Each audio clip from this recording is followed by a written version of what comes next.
911 emergency. Can you get someone over here now to 325 Gretna Green? He's back. Please. Okay, what does he look like? He's O.J. Simpson. I think you know his record. Could you just send somebody over here? Okay, what is he doing there? He just drove up again. He just drove somebody up. over? Okay, wait a minute. What kind of car is he in? He's in a white Bronco, but first of all, he broke the back door down to get in. Okay, wait a minute. What's your name? Nicole Simpson. Okay, is he the sportscaster or whatever? Yeah. Okay, Thank you. Wait a minute. We're sending the police. What is he doing? Is he threatening you?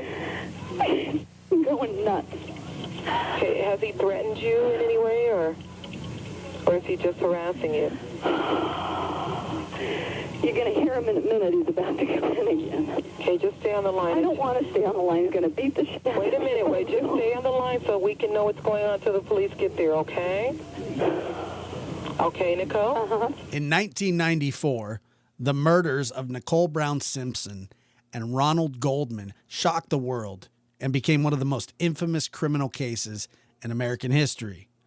Nicole Brown Simpson, the ex-wife of former NFL star O.J. Simpson, and Ronald Goldman, a waiter and friend of Nicole's, were found brutally murdered outside Nicole's home in Brentwood, Los Angeles. The investigation quickly focused on O.J. Simpson as the prime suspect, given his tumultuous relationship with Nicole and mounting evidence against him.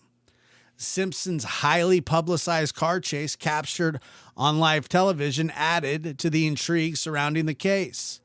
And despite overwhelming evidence presented by the prosecution, including DNA and circumstantial evidence, Simpson's Dream Team defense, led by renowned attorneys like Johnny Cochran, successfully cast doubt on the prosecution's case. And a sensational trial that captivated the nation, O.J. Simpson was ultimately acquitted of the murders in 1995. The case raised questions about race, privilege, and the American justice system, leaving a lasting impact on society and pop culture. Units for domestic violence at 30 Correction 325 South Gretna Greenway is too high. The suspect is now entered in the identity is confusing a lead. It's code too high. Incident 4221 RD 825. Children involved.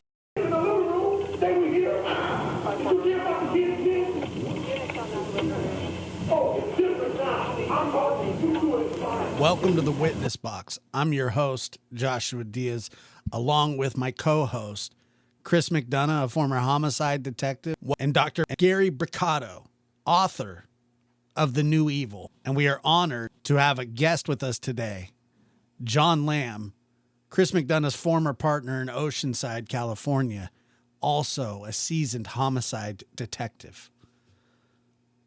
Enjoy the show.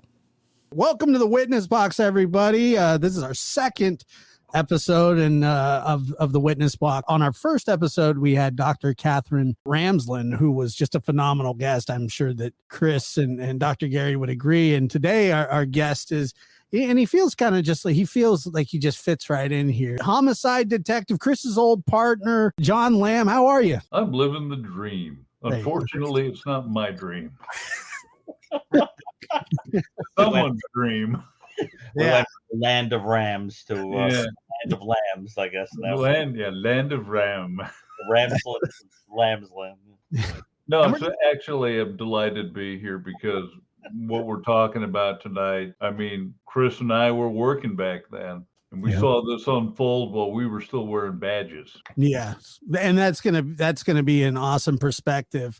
I don't mean those stinking badges. Yeah, badges. And obviously we have Chris McDonough of the Interview Room and Dr. Gary Bricado, the author of The New Evil, an excellent book, just phenomenal. Dr. Gary, how are you tonight? Well, thank you. How are you? I'm doing fine. I'm really very interested in this topic, this discussion. I've always kind of been fascinated with this case, and we're going to be a little topical tonight. You know, O.J. Simpson within the last week and a half had passed away kind of unexpectedly because nobody knew that he was sick, and who would, you know, he didn't tell anybody. And Who would have known that he'd have been that good at keeping a secret? Doesn't seem really up his alley. But the O.J. Simpson, not very many names invoke a reaction, and almost everybody. My children, if you were to bring up O.J. Simpson, who were not alive during this time, they have feeling. They would have an opinion about O.J. Simpson, Nicole Simpson, Ron Goldman. They might not know the details, but is one of those cases that I think it will haunt the American justice system forever. And that's just my personal opinion. And we'll start with you, Chris. What are your initial thoughts? Mr. Juice is gone. Bummer.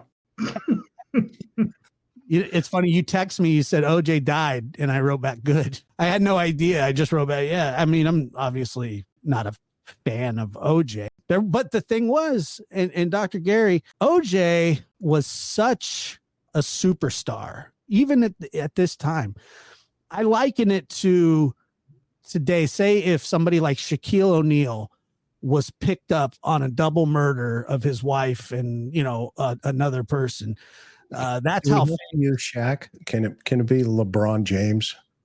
Well, no, because LeBron's still playing. Oh, okay. I love Shaq. OJ's retired, Shaq's retired, but you understand what I'm saying, because Yeah. Do you love Shaq, Chris? Because I do. love Shaq. That guy's cool. But that's how everybody kind of felt about OJ before this happened.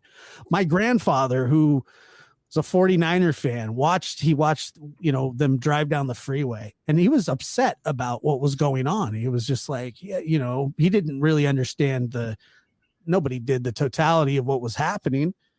But I mean, I guess what are your initial thoughts, Dr. Gary? Well, I first of all, obviously, with all the negative things I think people feel about OJ, I mean, he at the end of the day was a human being, and it is always a sad thing when a human being passes away. But it's I do think that a lot of people have resentment because they feel that he was guilty of the murder of Nicole Brown Simpson and her friend, and that he got away with it. And I think that part of what's so frustrating about it is there is a tendency to think it's a kind of like a halo effect, we call it, that certain people, particularly people that are celebrities or people that are sports heroes, are not capable of doing evil things.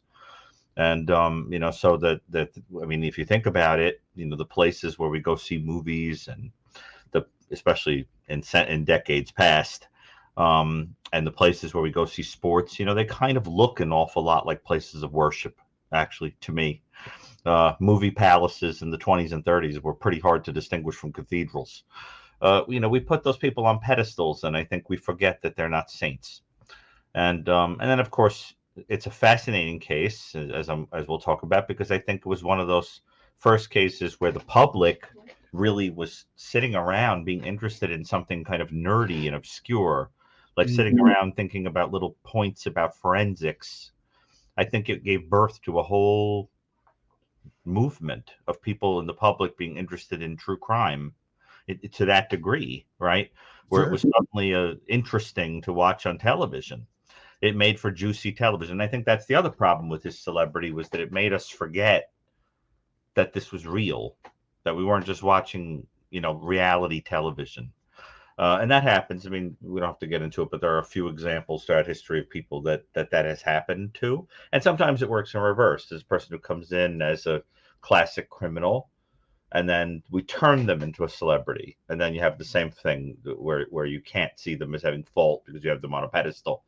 But one way or another, if you wind up with that mixture, it's very hard to have proper judgment, I think. And I think that happened to OJ. I wonder what you guys think about it, but I think his celebrity biased the entire case. We talked a little bit before we started here, and you and Chris were down in the area. I mean, you guys were Oceanside detectives at the time, and just up the road a piece, you have the O.J. Simpson incident. Do you remember first hearing about that, John? I do remember hearing about that. And the one thing that looking back at it retrospectively, is that the O.J. Simpson murder trial cannot be separated for an entire zeitgeist during that period. Mhm. It comes on the heels of the Rodney King beating, Yep. the Rodney King acquittals in the Simi Valley Court, and a sense that is spreading across Southern California that the justice system doesn't work, or if it does work, it only works for special people. Yes, we do remember. We remember the pursuit, and I remember the gleeful reactions when he was acquitted. Yep. People who laughed and said, "He got away with killing 2 people. How's that feel?" Mhm. And I don't think even the people who celebrated his acquittal actually thought he was innocent. It was a sense that somehow that a community in Los Angeles had struck a blow against the larger element of government and society. That yes, a murderer got walked, and what are you going to do about it? Right. And in retrospect, now people look at it, and I think very few people will look at it and willfully say, "Oh no, he couldn't have ever done that." Mhm. So that's how I look at it, in the sense that people were absolutely gleeful that he had murdered 2 people. The only other thing I'll say is this: when O.J. Simpson was interviewed for the first time, I developed a strong opinion just based on his statement, his initial interview by the media. One of the things that I was a hostage negotiator, and one of the things that you study is use of language and semantics. We listen. Chris knows this because Chris was a negotiator on my team. And when O.J. Simpson was asked about the killing, he stated, "I have nothing to do with the murder of Nicole." You can go back and you can listen to it. That's all he has to say. I pegged on that, and the first thing I thought was, he's using present tense. He's not denying the murder. He's distancing himself from the event by saying, "I have nothing to do with the murder of Nicole." I guess my next question would be, gee, do you want to also mention Ron? He didn't say anything about not having to do with his murder. So just based on that alone, had I been in an interview with him, had they allowed an interview, that would have been a venue we would have explored. Comes on the heels, like you touched on. This comes on the heels of a very controversial situation with Rodney King, with the acquittal, and it really did push the racial divide, and people used it as fodder, when in fact this case the killings had nothing to do with race. Precisely. The trial had something to do with race. The way that people felt about it had something to do with race.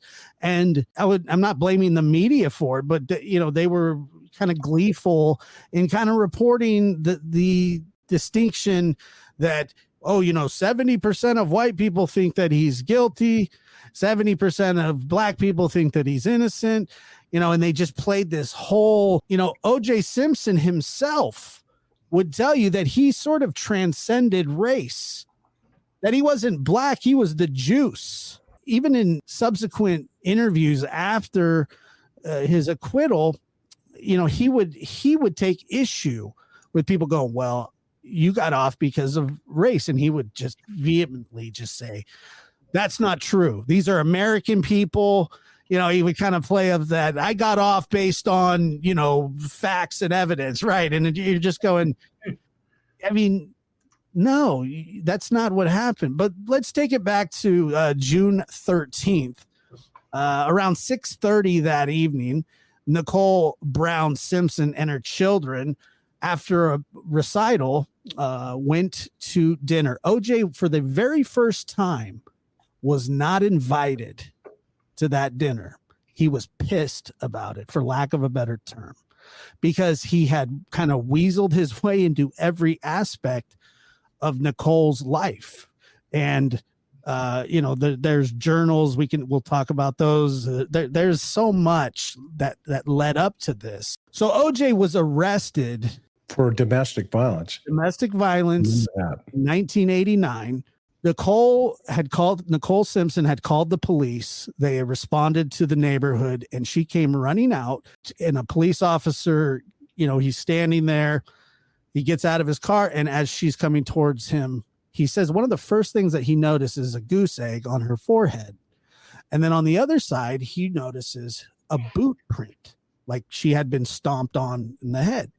And there are many photos and evidence to back this up.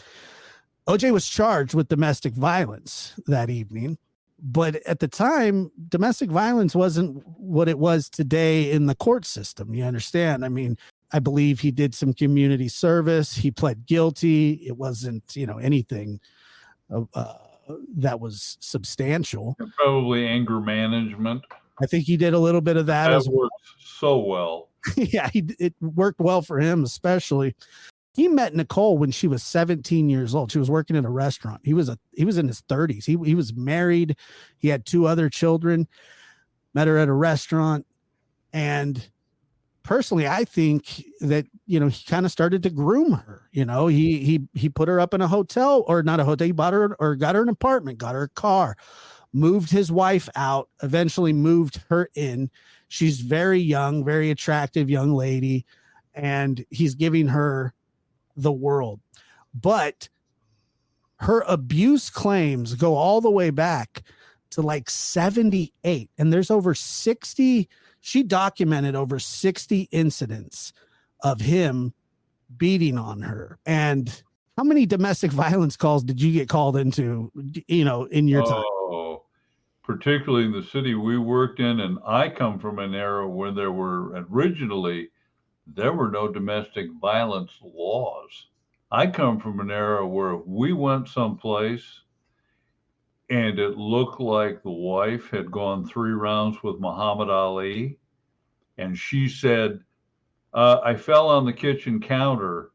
I fell. He didn't hit me. I don't want him to go to jail. We literally could do nothing.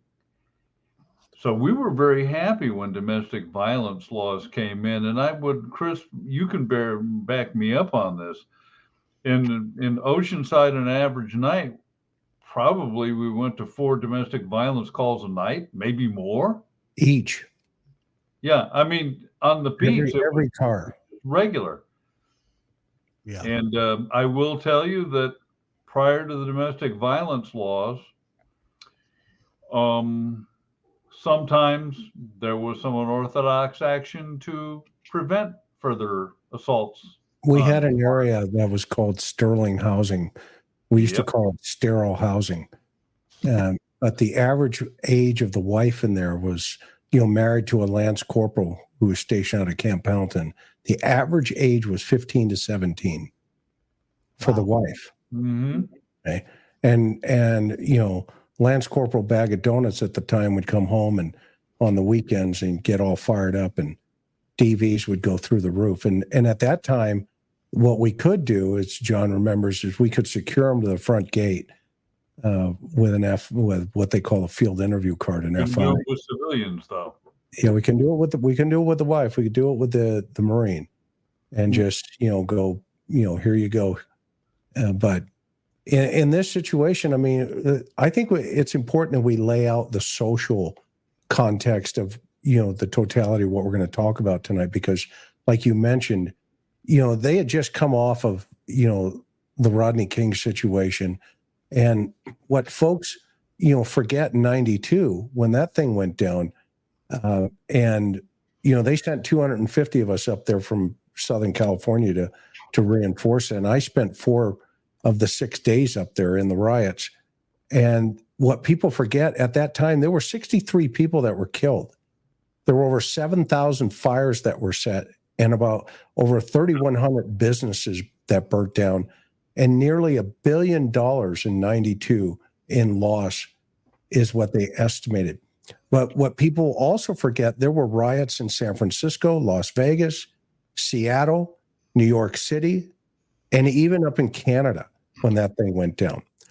So the social atmosphere of this when LAPD got involved in this thing, the public hated LAPD. They hated cops. When we were on the street, I mean, people just did not like us. They did not like us. And, you know, can you imagine if they had social media back then, what it would have been like? Right. Yeah, but so that was kind of the social context of this whole thing. And now this murder goes down, and it was just like lighting a tinderbox. Dr. Gary, when somebody writes over 60 incidents in a journal or a diary of domestic abuse, what would keep drawing somebody back into the kind of situation? I mean, do you have any thoughts on that? Well, it's actually an extremely difficult question to answer because there isn't a cookie cutter response to it. But it's very important to be careful in answering the question that we don't sound like we're doing any kind of victim blaming, because what really happens is, first of all, a big part of it has to do with whether the person's livelihood is dependent upon the person that they're with, and if there are children involved, because sometimes there's a feeling that, you know, if I were to leave this person, where would I go, right? Then there's the reality that you can't go very far without one way or another the person finding out where you are, potentially, and becoming even more angry that you've left them. Then there's the idea that you know, the person could you know, act very nice to the cops, and then when you're in private, you know, hit you or assault you because you've spoken. Then there's all kinds of psychological dynamics, like the mixture of feeling that the person loves you at the same time that they're abusive, making excuses for them, considering the relationship like a slot machine, where if I put enough into it, maybe it'll hit this time, you know, in the loving way, not hit physically, but like a slot machine, it'll produce you know, something positive for a split second, and it's totally random, and those moments are worth it. It's very complicated, and I think there are, you know, some evidence that there's a certain type of personality that can become very caught up in that kind of thing. But again, I think it's a kind of victim blaming to say that.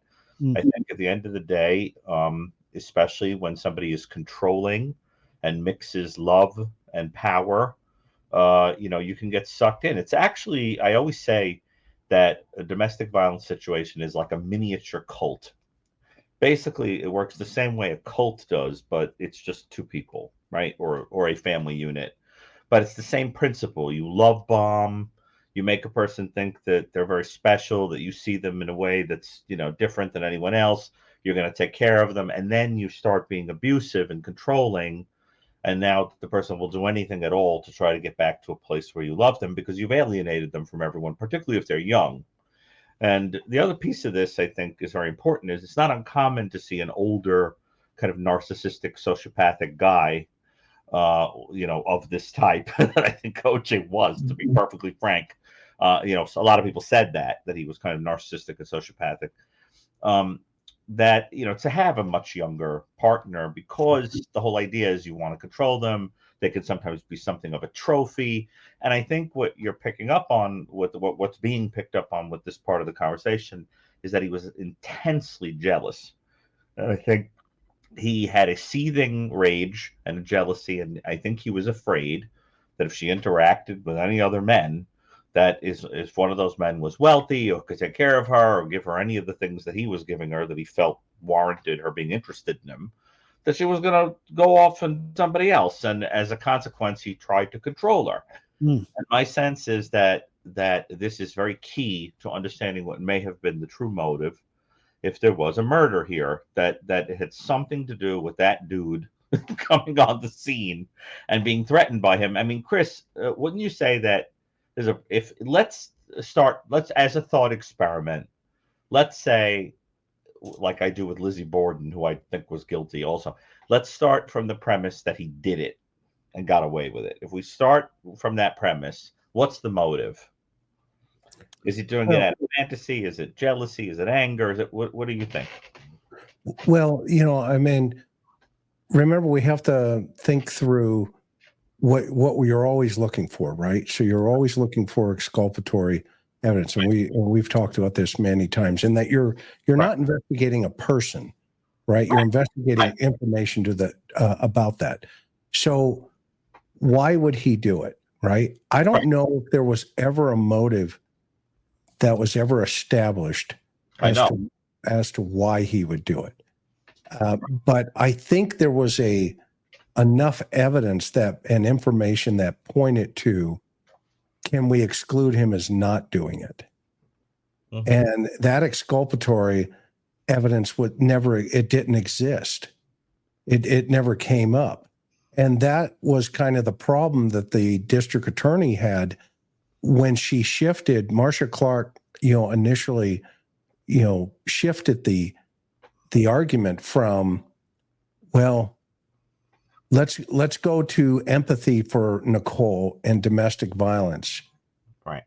Versus, hey, we have a whole pile of information over here, and we think the cops were saying, Tom Lang specifically, has been on the record on numerous interviews saying, look, Marcia Brown or Marcia Clark, she blew it. We presented her with all the information and she chose not to listen to us. And lo and behold, next thing you know it, the defense shifted that because she only went with the DNA strength. And the defense said, well, no, but LAPD, these guys are all the bad guys and they planted all this evidence. I mean, quite frankly, we're starting to see that conversation already exist in some other high-profile cases going on today. The public is laying the foundation, exactly what the defense did in the O.J. Simpson's case. And we don't know what the result's going to be. What you're saying here is these are all kind of a cookie cutter domestic violence turn murder type of situation where it escalates and it gets worse and worse and worse. And I have some experience in that. I was Justin and Sydney, when I was younger. My sister, my father killed my mother out of a fit of jealousy because she was leaving him. And he could not handle that. She was beautiful. Everybody thought she was beautiful. They said, you're too good for him.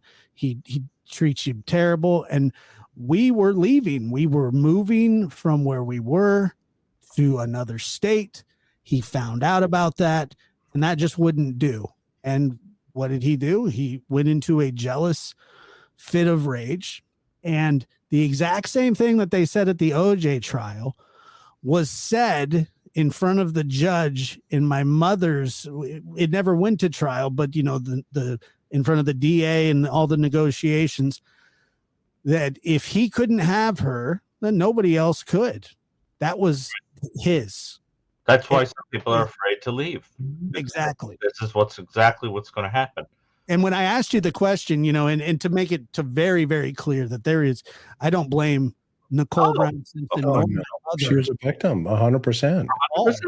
I would never. There are many women like her today that can't figure out, how do I get out of this? They want out of it, but they can't, they don't have the resources. They don't have a lot of stuff that is necessary. Many times. She had left him many times. The same thing with my mother. This is a pattern that they go through.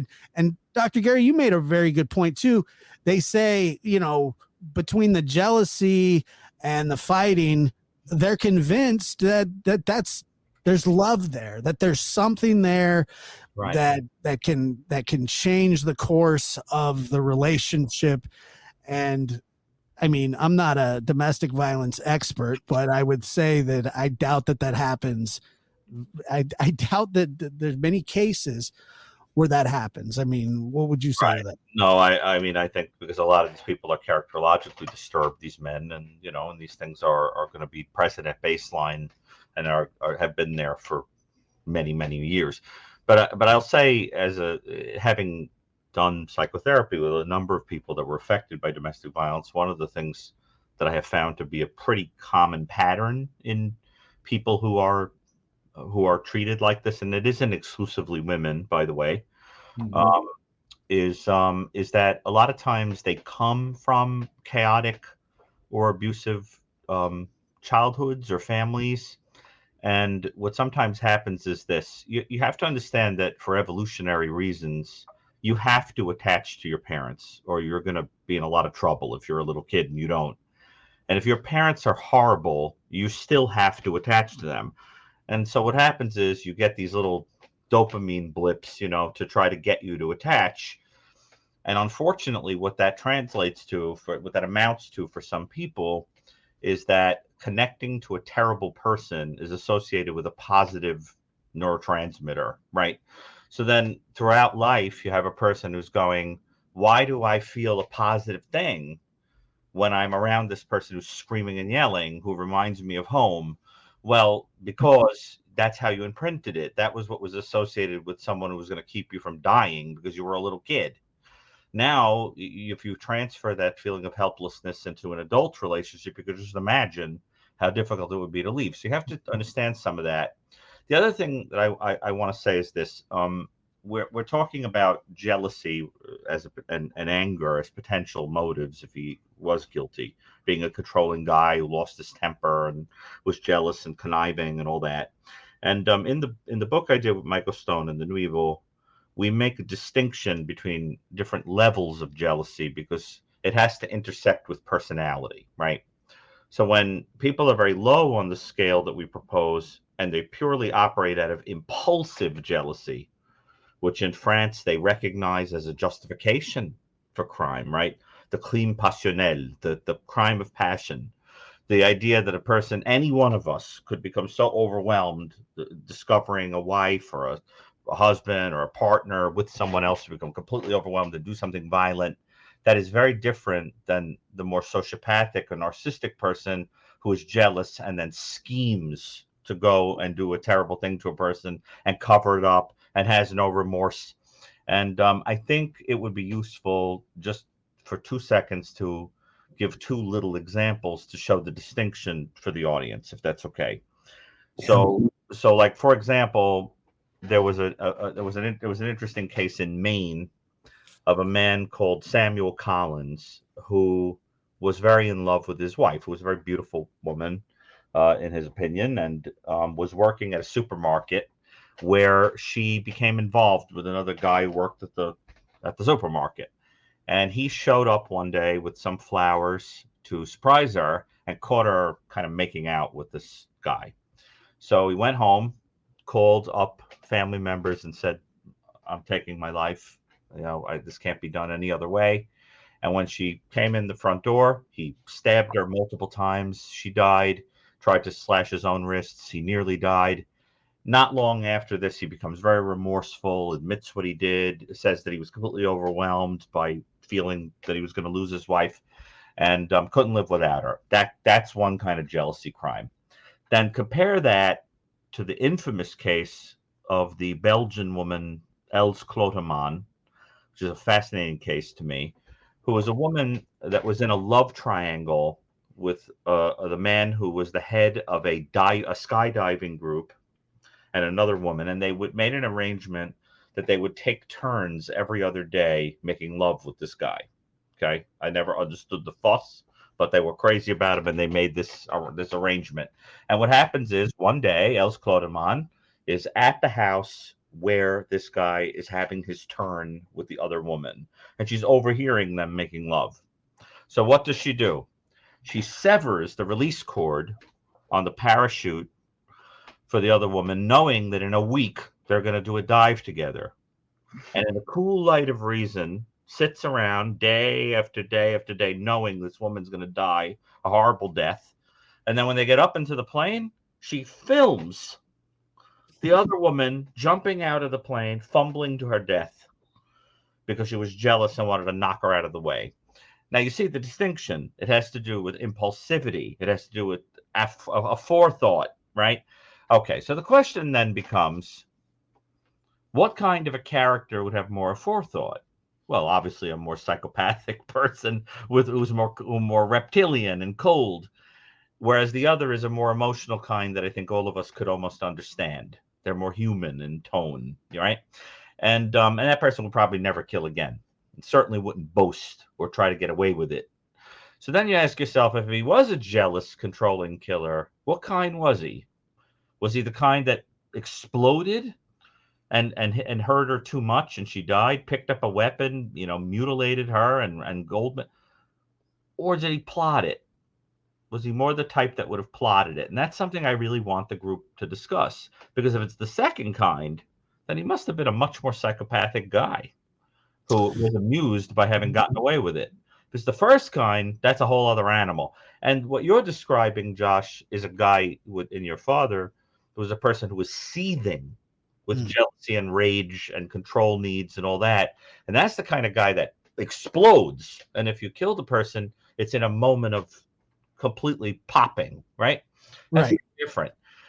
With this, I want to know the group's thoughts on whether if OJ killed out of jealousy, if he was a schemer or if he just popped. Well, what do you think? What do you think, John?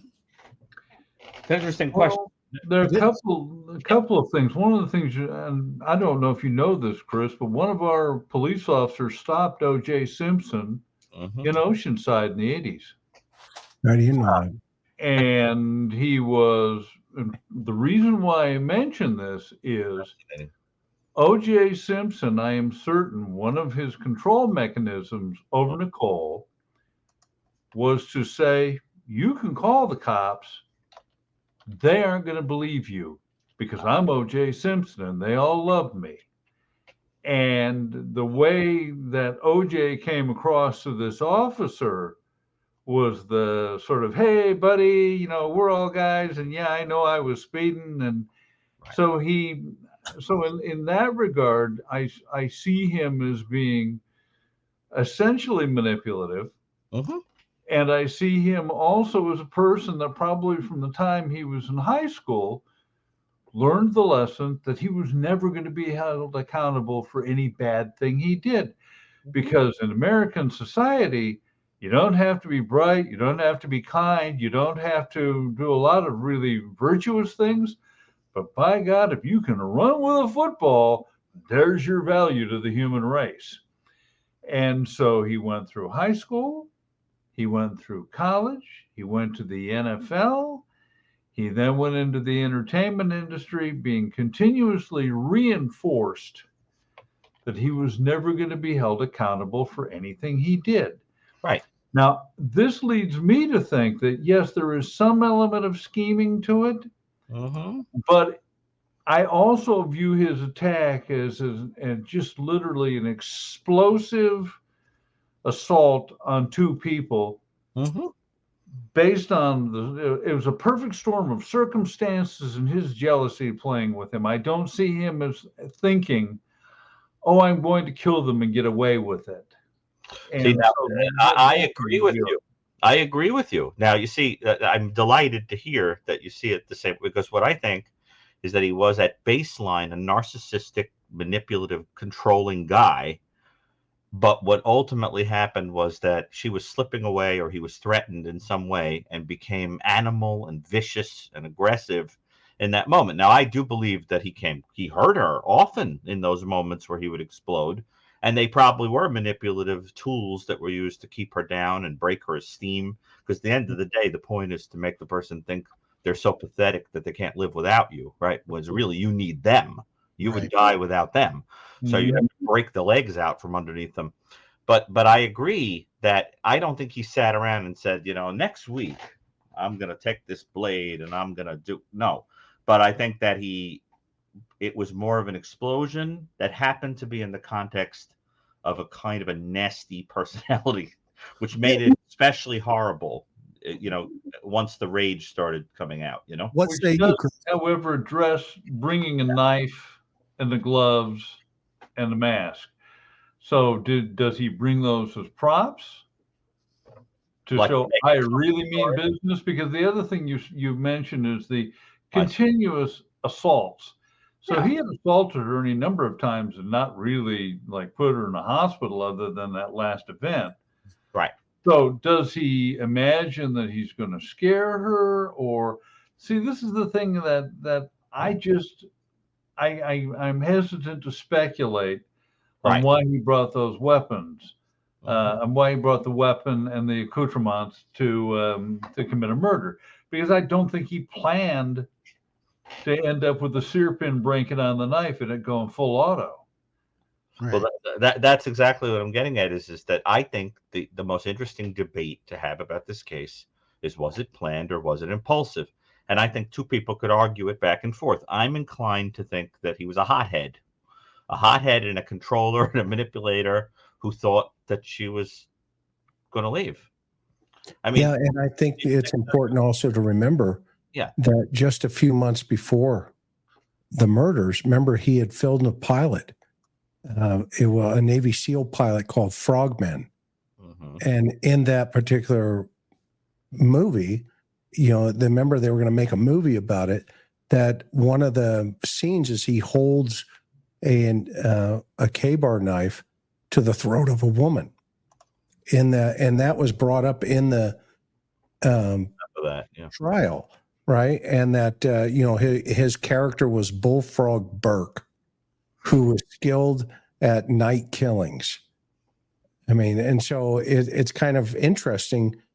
You have to ask yourself, wow, this guy had the silent kill technique of slashing the throat, and did that play into his psyche that evening?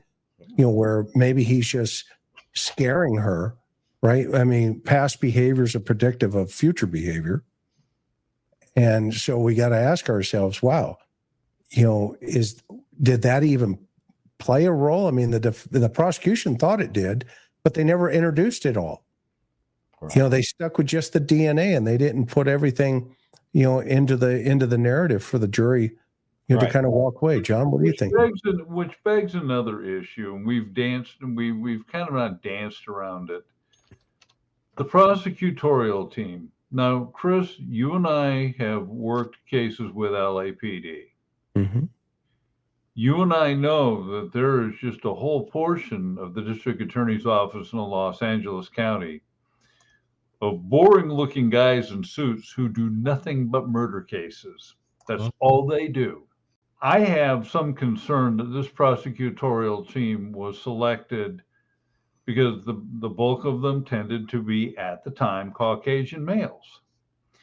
Why was it Garcetti who was the DA back then? Yeah, and William Hodgman was a white guy, but then he was replaced, remember, by Christopher Darden. Yes. Yeah. And this is the thing I've never understood, is that you had people who had 10 times the experience of the prosecutorial team. Why not use them? Because when you strip away all the celebrity elements, this is a pretty simple case to prosecute. Well, again, I think it goes back to the social context. I mean, Josh, what do you think? I mean, at that time, remember, it was all about, there was this, you could feel it in society. You drop a pin and you could feel, well, I'm African American and I'm white, and and it's we hate the cops, and it was an us and them in terms of in LA at the time. It was rough. It was tough. I don't think that he woke up that morning and said, today's the day that I'm going to kill Nicole. Right. I think that it had crossed his mind many times. He had felt like he wanted to. He had probably stopped himself from going that far with her on many, many occasions. And it's also important to note if he's the one that did it, and I'm just going to say that I fully do believe that he is the guy. That, I mean, the evidence, we'll get into the evidence, but this man who was ultra jealous, who was never told no, who was always right, who was a god-like figure to a lot of people, who had been called out. The police had been called out many, many times. There were even stories of him, taking photos with cops and signing autographs and, things like that. And it's really important to note that when they went out to dinner that night, that Nicole left her sunglasses at the restaurant. Okay. Right. And a young man named Ronald Goldman volunteered to return these. They put them in a white envelope. They're very expensive glasses, they're very socialite type people. And OJ had a history of stalking. They wouldn't consider, he didn't consider it stalking, but that's what it was. And I think the mere thought, what's that? That sounds familiar. It certainly does. That when he saw Ron Goldman, that he became enraged. Right. And basically from the earlier when he wasn't invited to dinner, and that she was leaving him, and she was also dating somebody else, and he was dating somebody else as well. And by the way, her boyfriend was not Ron Goldman. She had a boyfriend at the time that was not O.J. Simpson. It was somebody that she met. I don't remember his name, but she was seeing somebody else. He was always seeing somebody else. So that wasn't a really, but I remember he said in an interview post trial that he always kept a knife under his seat in his Bronco because they weren't allowed to carry guns, and there were a lot of crazies in LA. So he always had a knife on him. And I think that what happened was that he saw Ron Goldman, and that was just that night. It was just it was too much for him. So I don't think that he had planned, like, it said it was an awfully bloody, messy scene, if the passionate. Yeah. Matter of fact, so much so, and we can get into this as well, that when she was killed, the knife actually cut her spinal cord. That's how deep the slashing was. Now that takes an incredibly strong person to do. And when I say incredibly strong, I mean incredibly strong. Ron had these injuries to the side of his face where, he was hit with the butt of the knife, as they would think, where he was knocked unconscious. And that the knife was, they said the way that the person picked them up was knife under the neck by the back, and then by the back of their hair lifted them up. Okay. Both of them. And then their necks were cut, and Ron was stabbed more times than Nicole was, but Nicole's, her neck was slashed so bad. It was, without being too graphic, he almost decapitated, or the killer almost decapitated. Insane psychotic rage. I think he went after, that was the coup de grace though. The way the thing went down is he attacks Nicole first and gets her down, and she's fighting because there are some defensive wounds, but she doesn't have any shoes on, and there's no blood on her feet, so that means she's not walking in her own blood. So she's down, and he's fighting with Ron Goldman, who, by the way, also had a background in martial arts, and he ends up having to get Goldman under control, or whoever, right, and kill him. And that's when he goes back, and there's a footprint on her back. And at the time, Tom Lang, who was the case agent, thought that he had stepped on her back and pulled her hair back. And this was the coup de grace. And that's when he severed almost her entire head. I mean, it was literally, the vertebrae was just kind of, C3 vertebrae was holding it. It was very, very, vicious. And that's when he went back and finished Goldman. Yeah. And that Goldman was incapacitated, correct? Yeah, he was down. Knocked him out or whatever. Down. Because they said he had been hit in the side of the face substantially. Right. But this is important to remember, that he goes back to Nicole, and she, he coup de grace her first. That was the sequence of, recreation and the theory that LAPD had. So it wasn't an attack on Goldman. He kind of walked into the problem.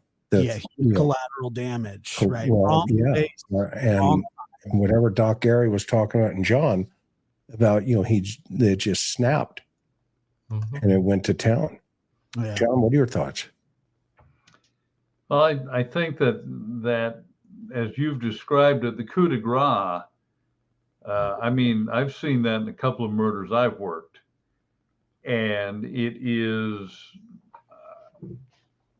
doesn't require any planning. It just requires somebody to be in an absolutely explosive rage, Mm-hmm.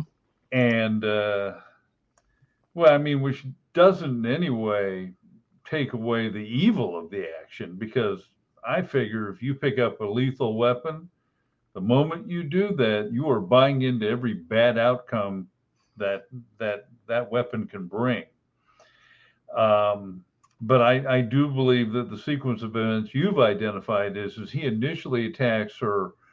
Ron walks in. Ron tries to intercede, and Ron is incapacitated. He then finishes her off, and then murders Goldman. And yeah, I think that I would just be fascinated to see just how, at the end of this assault, how drained he would have been. Mm-hmm. Because that we've seen that with murderers we've talked to, Chris, particularly when they're using edged weapons. Yeah. And it's like when it's over with, dare I say it, it's almost like they've had this explosive outburst, and they're almost I won't call it sleepy, but they're spent. Yeah, kind of like a catatonic state. But they're exhausted. They're lethargic for a moment, and it's almost as if the people that I've done that have used knives, it's almost for a moment they've got to take in and try and absorb the reality of what they've done, because I think most people are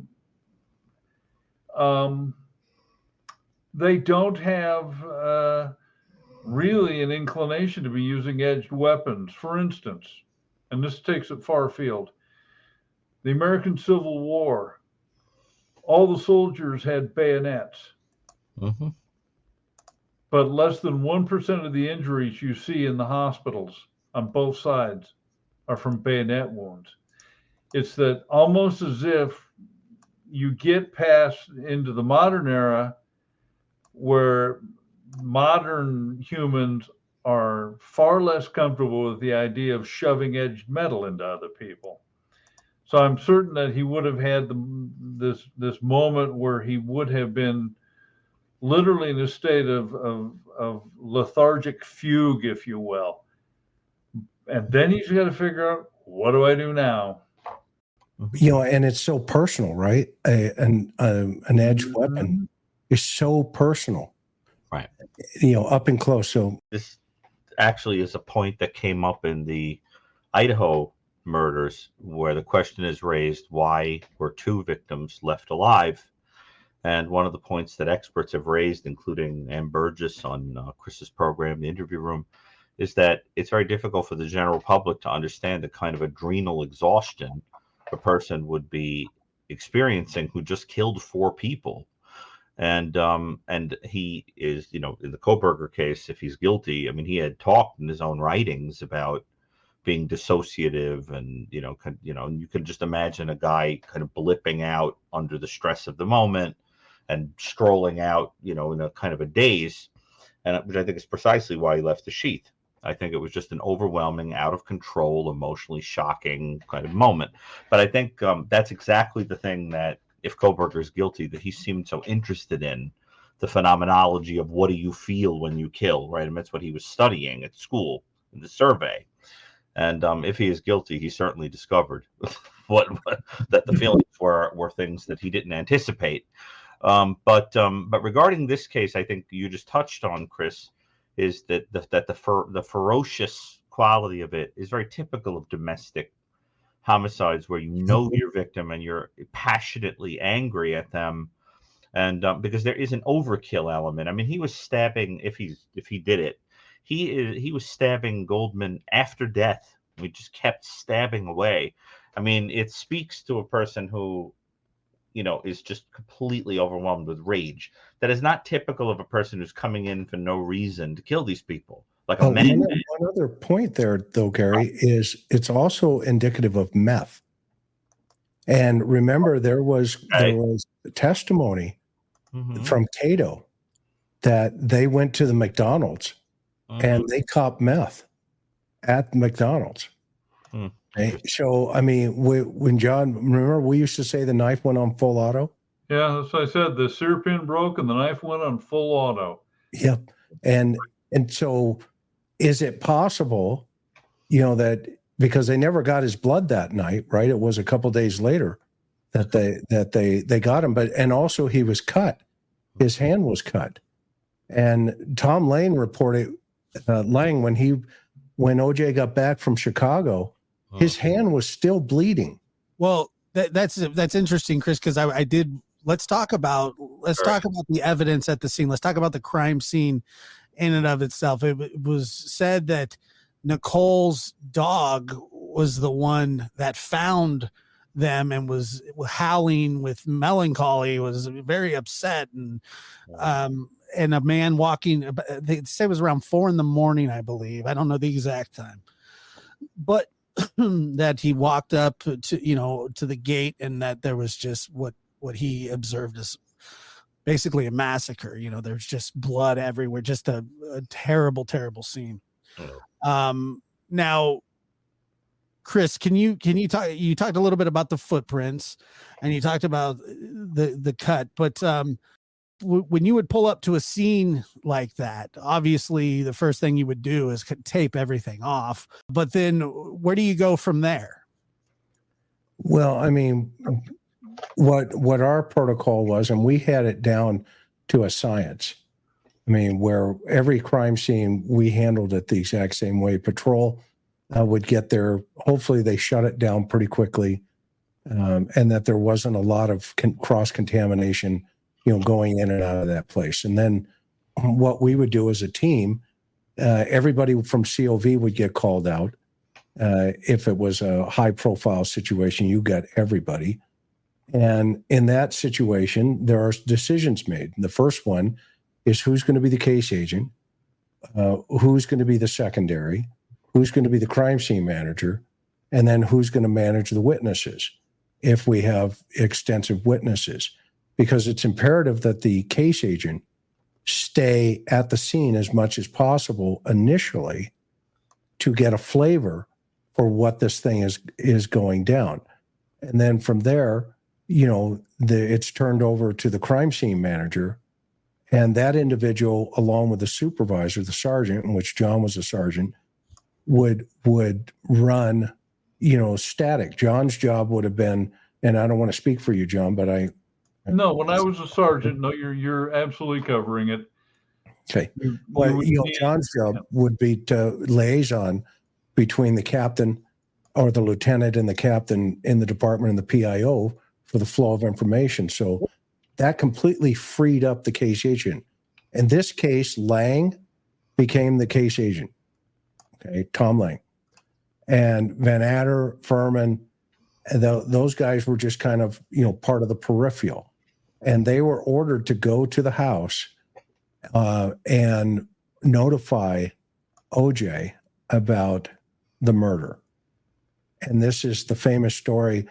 Furman climbed over the fence to let the other 3 detectives in. And as he did that, boom, right in front of everybody was, evidence, i.e. blood evidence. And they walk that blood evidence. And the one thing about blood is when it drops, there are tails. Mm-hmm. And you follow those tails because that is the trajectory of where the person is walking. And those tails can come from a knife. They can come from shoes. There's a whole bunch of other things. If it's in movement, the spike, if it's going forward, shows the direction the blood is moving. So what the investigators said when they first got there was that, they saw Nicole and Ron, deceased, and they actually went inside the house. Yep. And they were asked, well, why'd you do that? And they said, well, we didn't know if there were more victims or not. Yeah, that's called exigent circumstances. Right. They're going through the house. They say everything's tranquil. It seemed like everything was put together, and they walk upstairs. And in the rooms, there's these two little the two children who are still asleep. But the first thing that it seemed like the first thing they did was they kept exploring the compound, the house, because they didn't know what was inside. So what they said, they found a bathtub that was ran, and some ice cream that had melted, TV, playing. So nothing out of the ordinary. Everything that happened took place right there. It never went any further than that. Well, and it's the same principle in Koberger's case. They get to the second floor, they discover 2 victims. What do? They go to the 3rd floor, and they discover 2 more. Right. That's called exigent circumstances, i.e., you don't know what's on the 3rd floor above you. If you've got 2 dead people on the 2nd floor, what's up on the 3rd floor? And that's why they cleared it. And the law allows them to do that. The law allows officers. In fact, officers could get arrested, for derelict of duty if they didn't do that. So that was standard operating procedure. Standard operating procedure, SOP. Absolutely. You go in and then once you've confirmed you have no more victims or that you don't have a suspect hiding on the scene, then you step back, and this is, again, Chris nailed it. We had a protocol we very rigidly adhered to, and it was almost like a sort of an organizational muscle memory. We do it over and over and over again, and you do that, and you reduce the potential for error. And the other thing about it, and I don't know what it was like with other police agencies, where we worked, there was never a sense that we needed to rush this thing. You took your time investigating a murder scene because you really don't know the first time you walk in what's going to constitute evidence. I mean, I had a murder scene where the victim was stabbed 47 times. And I just sat in the room for a while. And eventually I saw there was something that just was niggling in the back of my mind. And it was a disturbed symmetry on a shelf. And as we subsequently found out, there was a gewgaw that had been taken from the shelf by the killer as a souvenir. And because in his mind, now I would argue there's a sort of primitive magic. I've killed the guy, now I've got his power.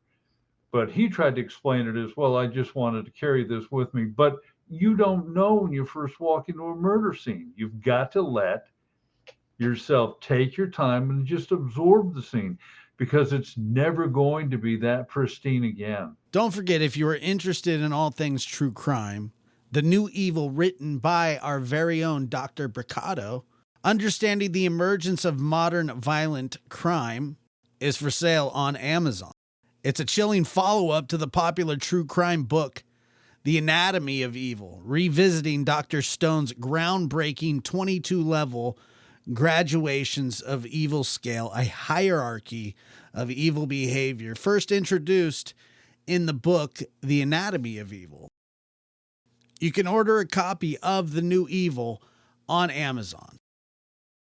Right. The dynamics of this panel is fascinating because, you've got Dr. Bricado, who clinically sees and talks, and he's visited these guys in prisons and jails. And then you've got John and I who go, okay, who did this?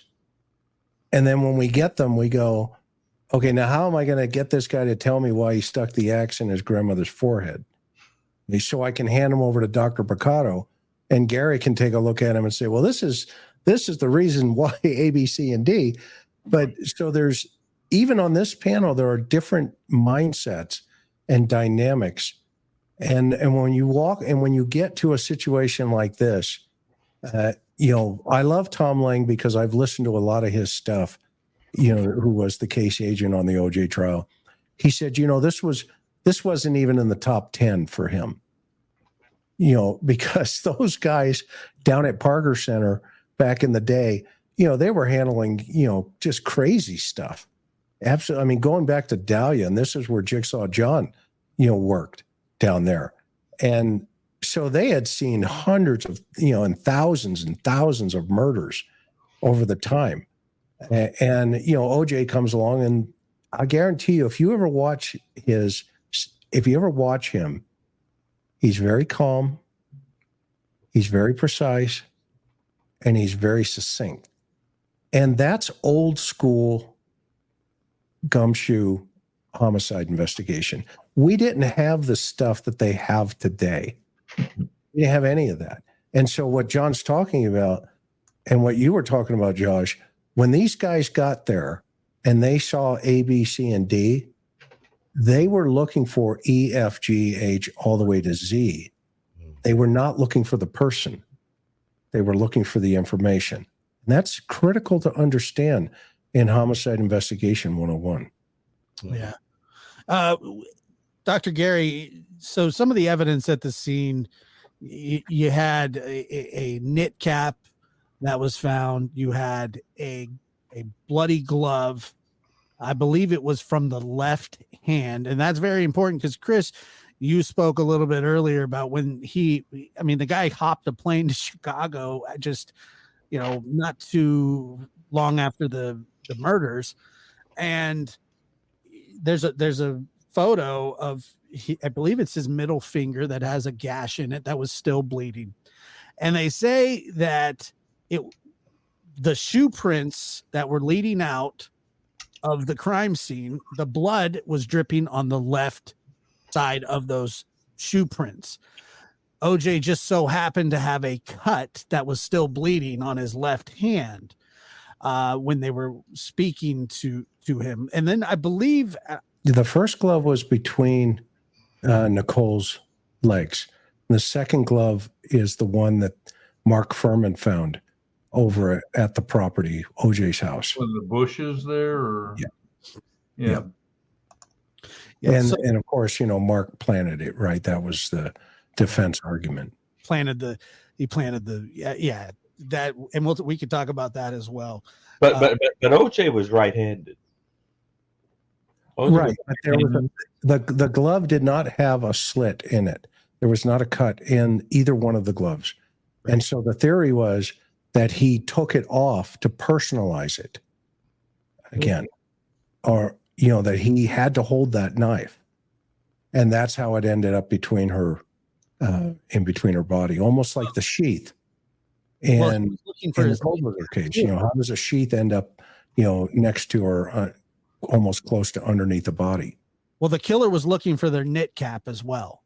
So they're reaching down. You're not going to feel the knit cap with the glove on. He may have taken that glove off. Yep, that was the theory as well. And laid it down, but he never recovered the knit cap, which, by the way, ended up having hairs consistent with OJ's hair. It was never confirmed one way or the 100%, but they said, but then he goes, there's a lot of black people that wear knit caps, and that was kind of how that happened. Is there anything, do you think that the police, the investigators, found it suspicious that he hopped a plane to Chicago? Yeah, there was right off the bat. He disappeared because when they were talking to, his buddy, he was like, well, he's upstairs. He's in the house. Mm. And they're like, from Cato, he's going, well, we just got back from McDonald's. And lo and behold, the bag was gone. Remember the famous bag? Yeah. Okay. And by the way, there was an eyewitness that this never got put in. Marcia Clark never put this eyewitness on the stand.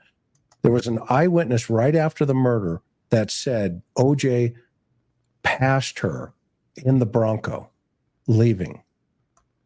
And she said it was him. I guarantee it was him.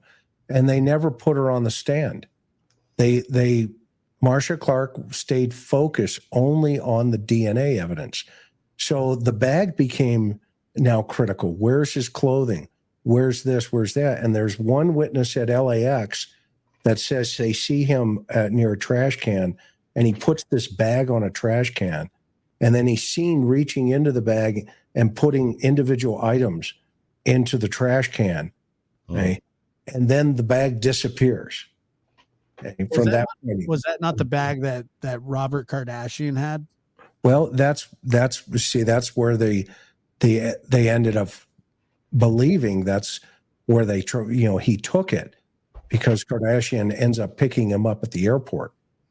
Yeah. Okay. Or getting him over there, because that's where he had gone to his house. It is worth noting that they were very good friends and had been for many, many years, which isn't, look, I don't know what his motive was, other than to possibly, help his friend at the time. But Detective Furman, deciding to jump the wall, was that just major mistake on his part, or? Not so. If you need to make a notification, I've jumped over walls.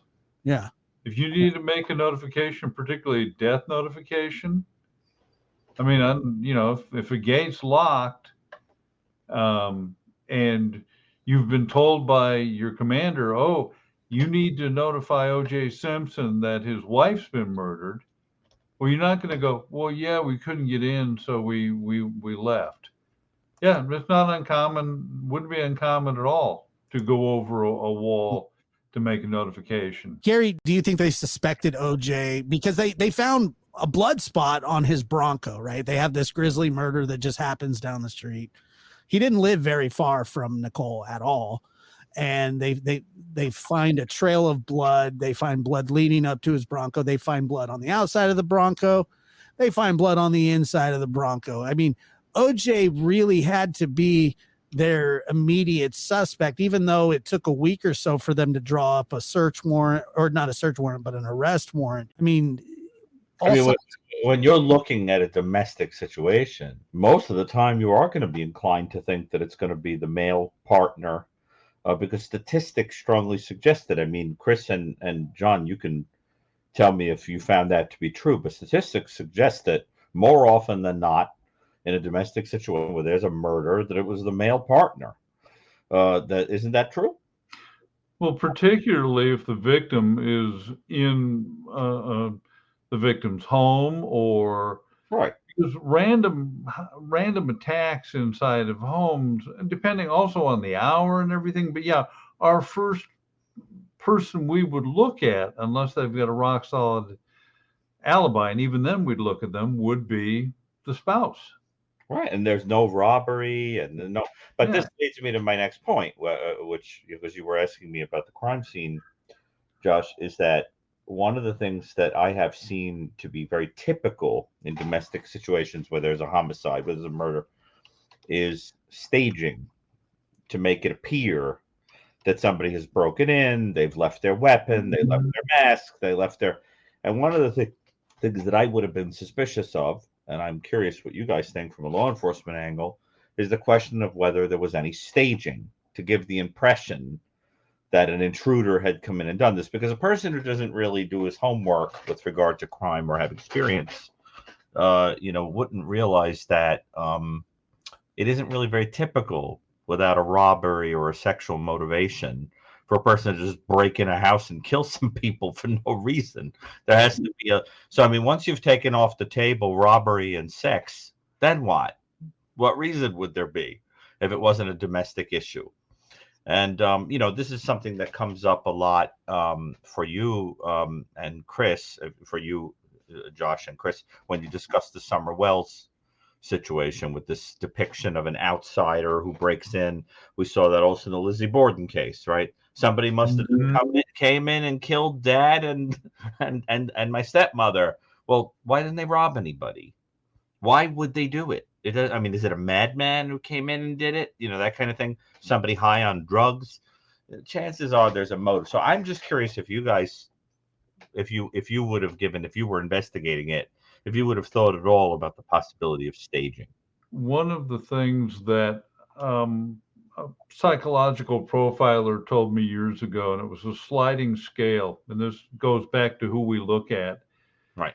And I'm going to paraphrase this probably badly, but what he said was, on a sliding scale, if your victim is in a home or a place where the victim normally would be found, a place of safety, that increases the chance that the victim is going to know his or her assailant. Right. Oppositely, if the victim is in a place which people would concur would be dangerous, like standing in front of the Wally Johnson's motel, right, Chris? If you're Yeah. standing there, there's a far greater chance that your assailant's going to be a stranger. And Right. what's more, the more dangerous behavior you engage in. So, as you say, if we see somebody in a house, now I've never seen any sort of staging at a murder, but you know, most of the murders we worked. Well, actually, now there was some, I won't call it physical Garcia staging. was The Troiani murder. the Trione murder was staged, and It where was. He was she had her lured out husband there. Mhm. The Troiani murder involved real It was thumbnail. TV. Carlo Troiani was a Marine Staff Sergeant. His a hit. wife concluded that she wanted his $15,000 insurance. And even back in 1984, $15,000 was not a lot of money. And she enlisted the aid of 4 Marines. They lured him out to an isolated location in the agricultural portion of our city and ambushed him. In a flat And tire. so this was all set up. And the only thing, one of the few things is that when the detectives went to go speak to the grieving widow, they noticed that the minivan she had a bullet hole in the rear tire. So, pro tip to anybody considering murder, if you're going to get a gunman, don't have him shoot out the getaway car tire. I mean, but they had put this together rather, you know, she didn't know where Carlo was and everything. So we've seen it. And even with people who attempted to do this coolly, they didn't do a good job. So in the instance of the murder of Ron and Nicole, if we're going to stipulate that this person was in a, you know, basic homicidal rage, I don't see them being in a sufficiently cool-headed at the time to set up, you know, an alternate suspect. Well, it's very interesting because what happens with some of these people is that after they recover from the rage, they look at the blood all over themselves, they look at what just happened, and they say, okay, I'm in a lot of trouble here, right? And you're dealing with a person who's controlling and manipulative. It's sometimes you can see staging, but my experience has been when I've been asked to look at cases is that staging is very common in what I have called in my work elimination murder, right? Where you're just like you described, where you want to get someone out of the way for money or get someone out of the way because they're a burden or they're an impediment to a romance or whatever. For some reason, those are especially associated with staging. I think that's what happened in the Murdoch case, for example, where there was that staging of the invader. But I think that was basically a series of elimination murders and of people who were sort of in the way. And, you know, so, but in this case, I think it's not really an elimination murder as much as a jealous rage. But I think that after recovering from the rage, there may have been a moment of saying, ooh, I better tidy up or do something to make this look like something else. There can be elements of that. But I think the story comes together to suggest a guy who really felt out of control and lost it if he was guilty. What's interesting about it, though, is that people who do that usually have remorse. That's what's different here. They usually have remorse, and they usually say, I can't believe I did that. I'll never do it again. It was passion. You know, I loved her so much. I was blah, blah, blah. But in the case of the kind of more sociopathic, narcissistic type, you're thrilled to get away with it. You move on with your life. In fact, and I'm certain he saw hers. If only she had been better, he wouldn't have had to do it. I'm certain he views her as the precursor to the event. Right, in an objectified way. Right. Yes, like a trophy. One of the crazier things as well is, you know, he was suspected by many close friends even before he was arrested. As soon as they had found out, it was being talked about that there was blood found by his Bronco. He goes to the funeral, and he even goes down into the casket and kisses Nicole. These are divorced people. Okay. She didn't want anything to do with OJ. I believe it was a week or two before she was murdered. There was a frantic 911 call where he was begging on the back door. He kicked the back door in. He kicked her door in upstairs. She was telling the 911 operator, you need to get somebody out here right away, and 911 emergency. Can you get someone over here now to 325 Gretna Green? He's back. Please. Okay, what does he look like? He's O.J. Simpson. I think you know his record. Could you just send somebody over here? I always found that I found that absolutely baffling that he would do that, especially knowing that so many people suspected him, including their best friends. What would you make of that, Dr. Gary? I think that the term narcissistic to me is overused. I don't really understand it that much. I think it's even more sinister than that. Well, I think the problem is, without being in his mind, we can't tell, but it could be anything from wanting to show ownership of her, even right down to the time she's in a coffin, to kind of pretending that posing as a loving, person, could be kind of sadistically amusing yourself, at the idea of, look at you now, because of what you did, that kind of thing. Could be that he had mixed feelings about her and actually did feel that he cared about her. Who knows? But I think, the interesting thing about this case is the idea that what is different about him, for somebody who flies into this kind of rage, is he doesn't have the post-offense remorse that you would usually see. He's like somewhere between the more scheming, manipulative type that's cold and doesn't, and kind of doesn't ever reveal it, takes it to the grave, and the type that really acted out of a kind of passion. He was like sort of right smack in the middle, I think. And that's what makes him, I think, a little complicated to tell. But what do you guys think? I mean, you see what I mean? If it was just passion, afterwards you'd cry your eyes out and you'd say, I can't believe I did that. It looks a lot more like a controlling, scheming guy, but I still think he flew into a rage. Yeah, I agree with that 100%. And, it's a disorganized crime scene. I mean, it's very, very disorganized. I do think he had immense emotion for her, which obviously translated into that rage. And I think that also could come from, his training in relationship to his football career, where, he was a warrior on the field, to the point where, he was just go to battle. Every football game was a battle for him. And I think this relationship was a battle for him. Right. And he wasn't accustomed to losing. Yeah, he wasn't. He did not. Everything belonged to him, right, Gary, for what you've said. And then, but if we look at, how he handled it post-homicide. Yeah. So, the fact that he flees to Chicago, I think that was kind of the cooling off period for him to, maybe vent. I don't know what kind of emotions, came out of him at that point. But what's really interesting is, there were 108 exhibits. 61 of those were blood that was put into the trial. And Marcia Clark, again, stayed on the DNA. They said this case is a DNA case, and this is when DNA was early in the game.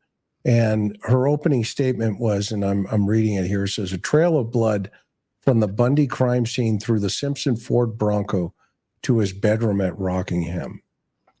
And I think we forget that his blood was found on drops next to the bloody footprints near the victims at the Bundy crime scene.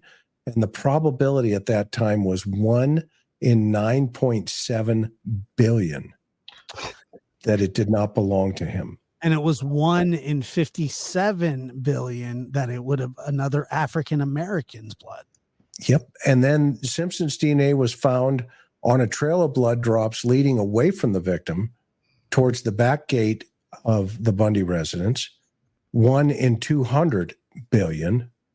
Simpson, Goldman, and Brown's DNA was found on blood on the outside of the door and inside the Simpsons Bronco. And the probability of that error was 1 in 21 billion. And his DNA was found on droplets leading to the area where his Bronco was parked, near the Rockingham home to the front door of the entrance. Now, this is really interesting. Simpson, Brown, and Goldman's DNA on a bloody glove found behind his home. That's the one that Furman identified. And by the way, Furman did not even pick it up. He just pointed it out. And this is the one that was kind of the kicker.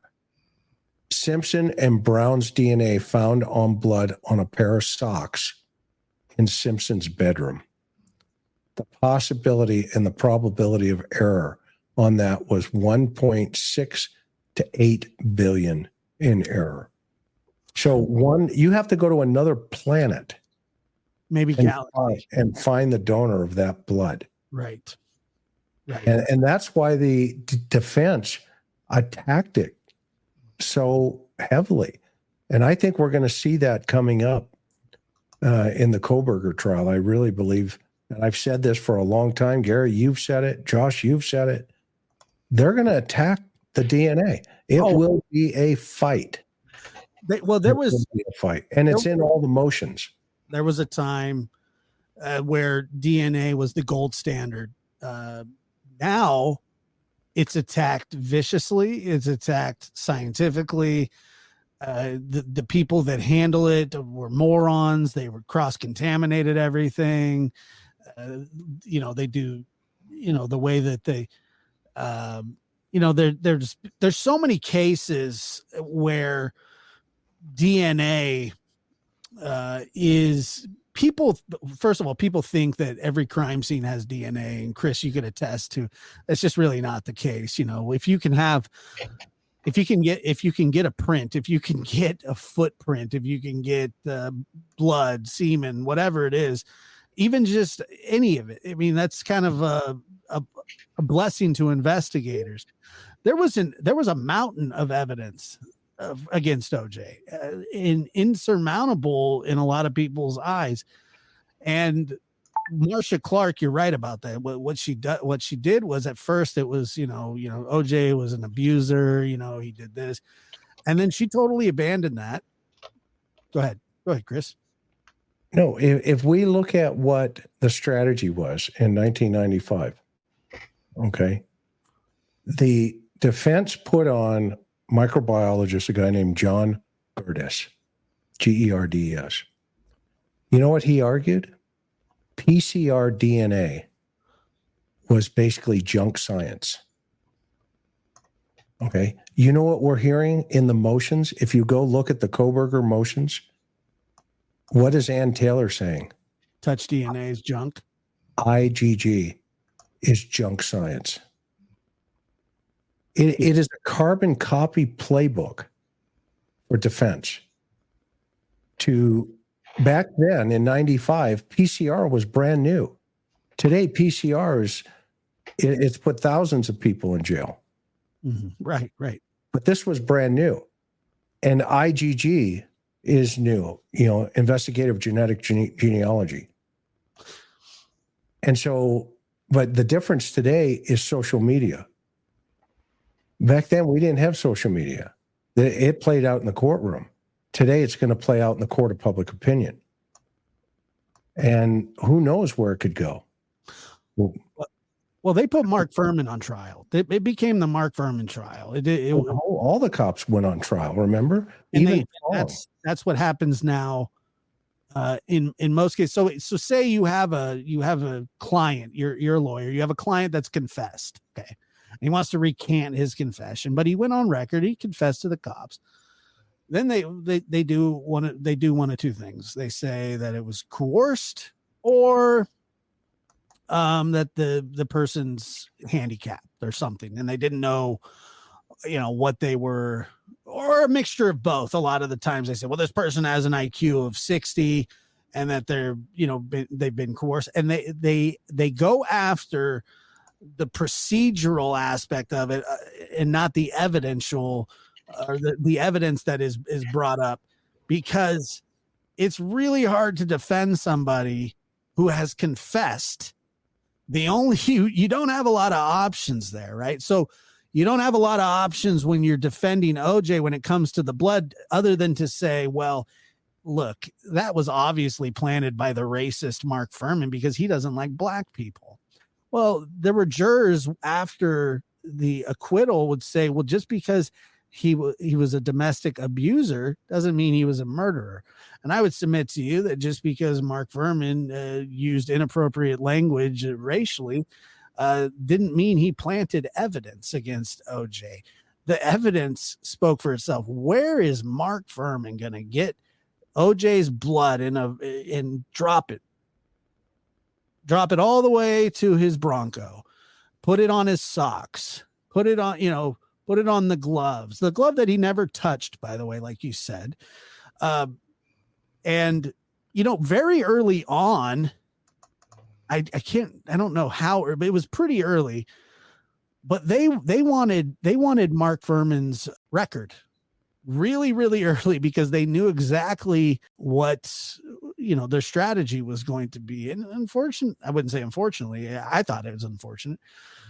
They put, you're right. They put the police on trial. They put the evidence on trial. They didn't put OJ on trial. What do you think about that, Dr. Gary? Well, I think that's exactly right. And unfortunately, there are shades of it in a lot of contemporary cases.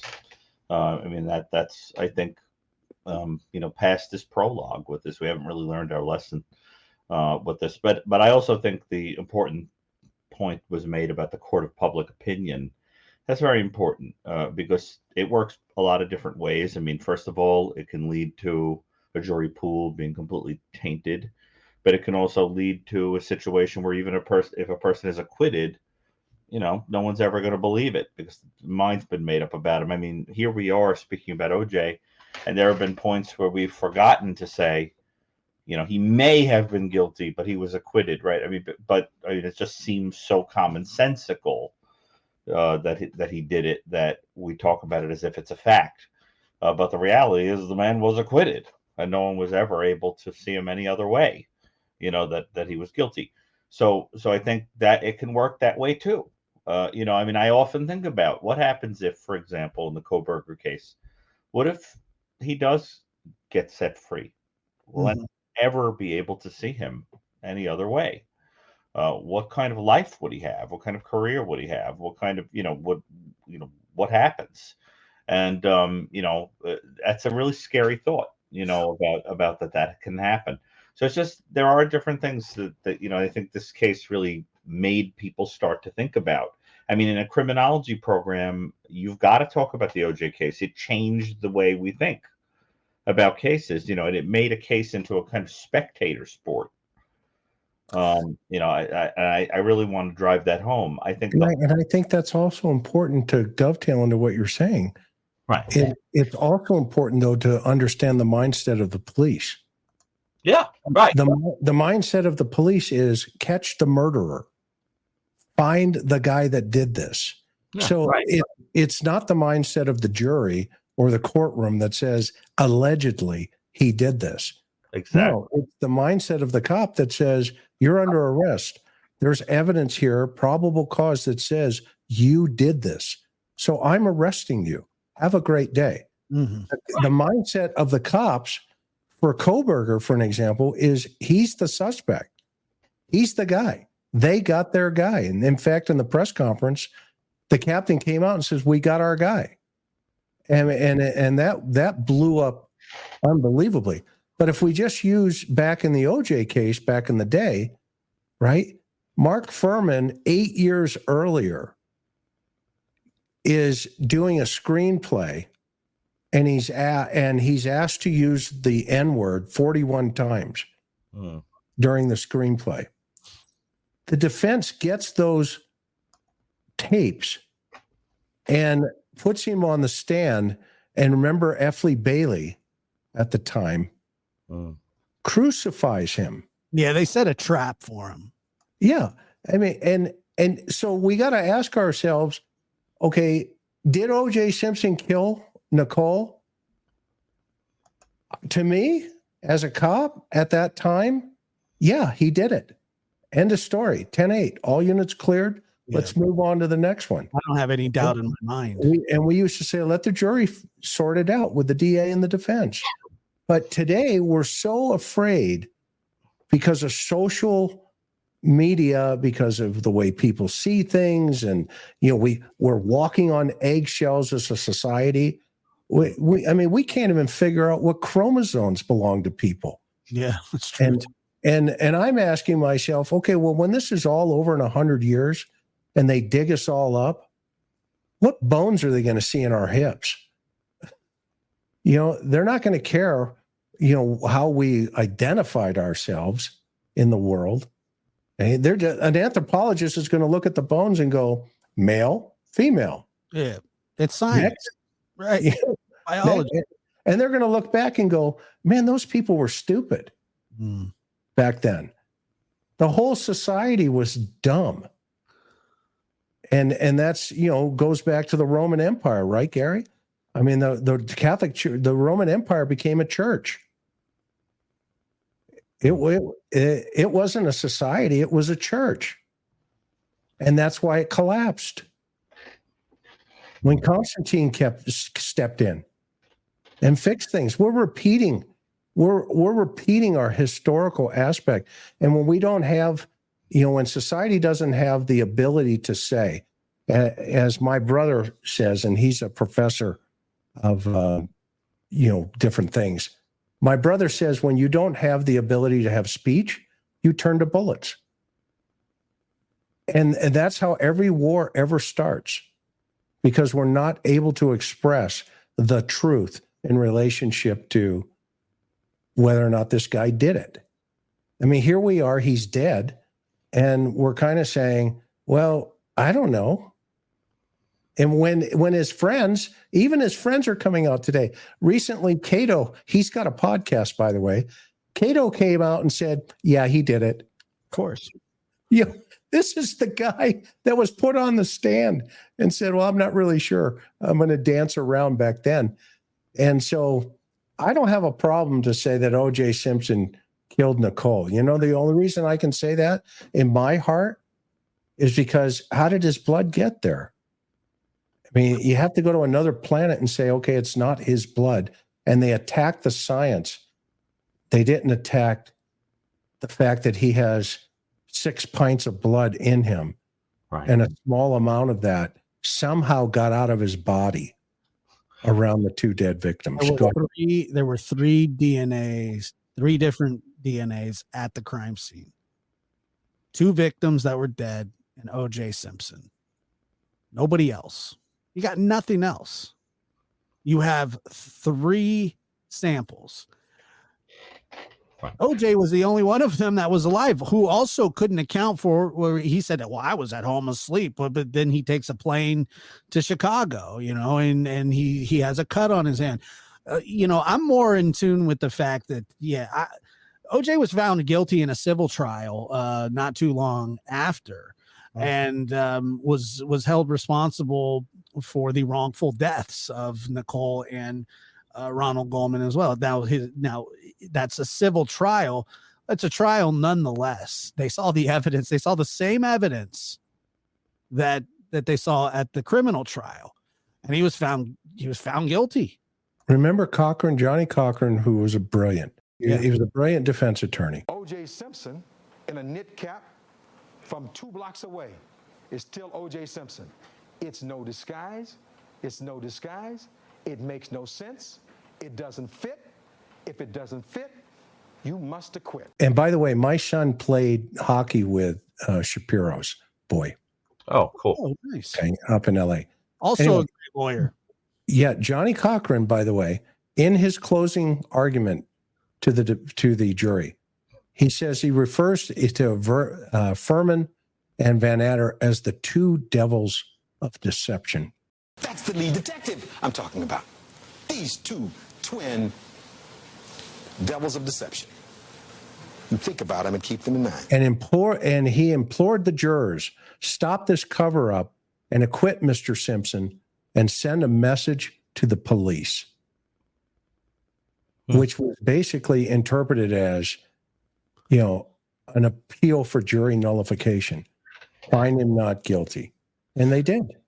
There were, 9 African Americans, 2 white folks, and 1 Hispanic male in the jury. Well, also think about this.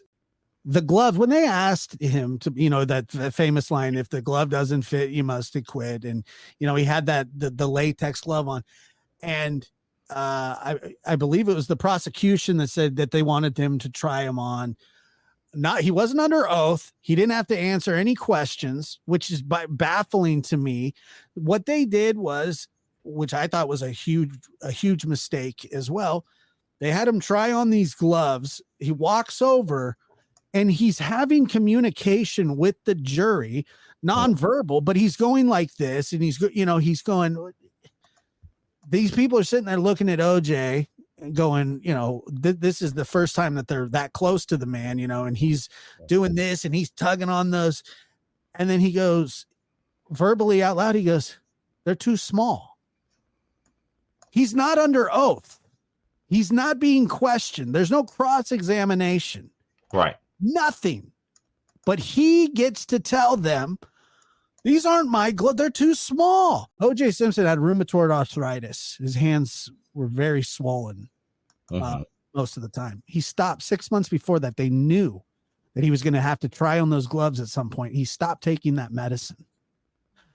Let his hands swell back up because he knew that the gloves wouldn't fit him as well as if he stopped taking his anti-inflammatory medication. Well, Really? if that's true, that would speak to the kind of scheming, manipulative personality I'm talking about. But that is very interesting. I mean, that's why I think he's right in that twilight zone. In other words, what I'm getting at is part of what I think the beauty is of the scale that Michael and I present in Evil, which was Michael's work, and then I kind of built it up with him more, was that I think if it were used in a courtroom, it would allow for a sense of the risk of the person doing it again.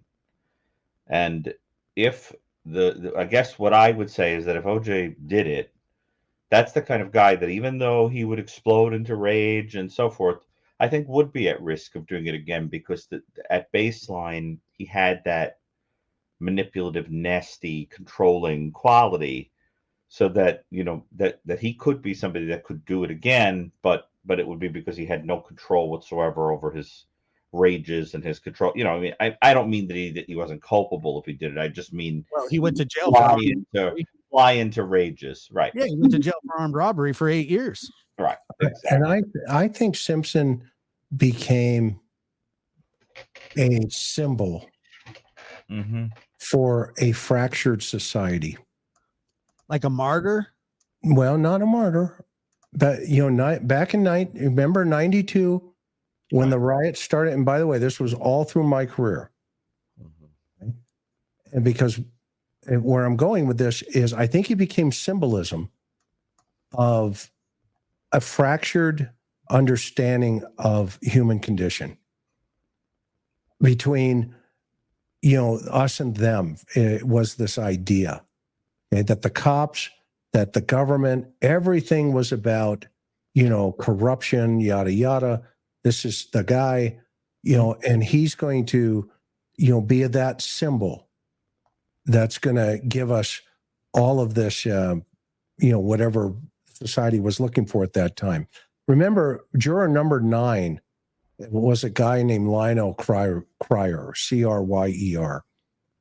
And he was part of the Revolutionary Nationalist back in the day. And when the verdict was read, he, gave a hand signal.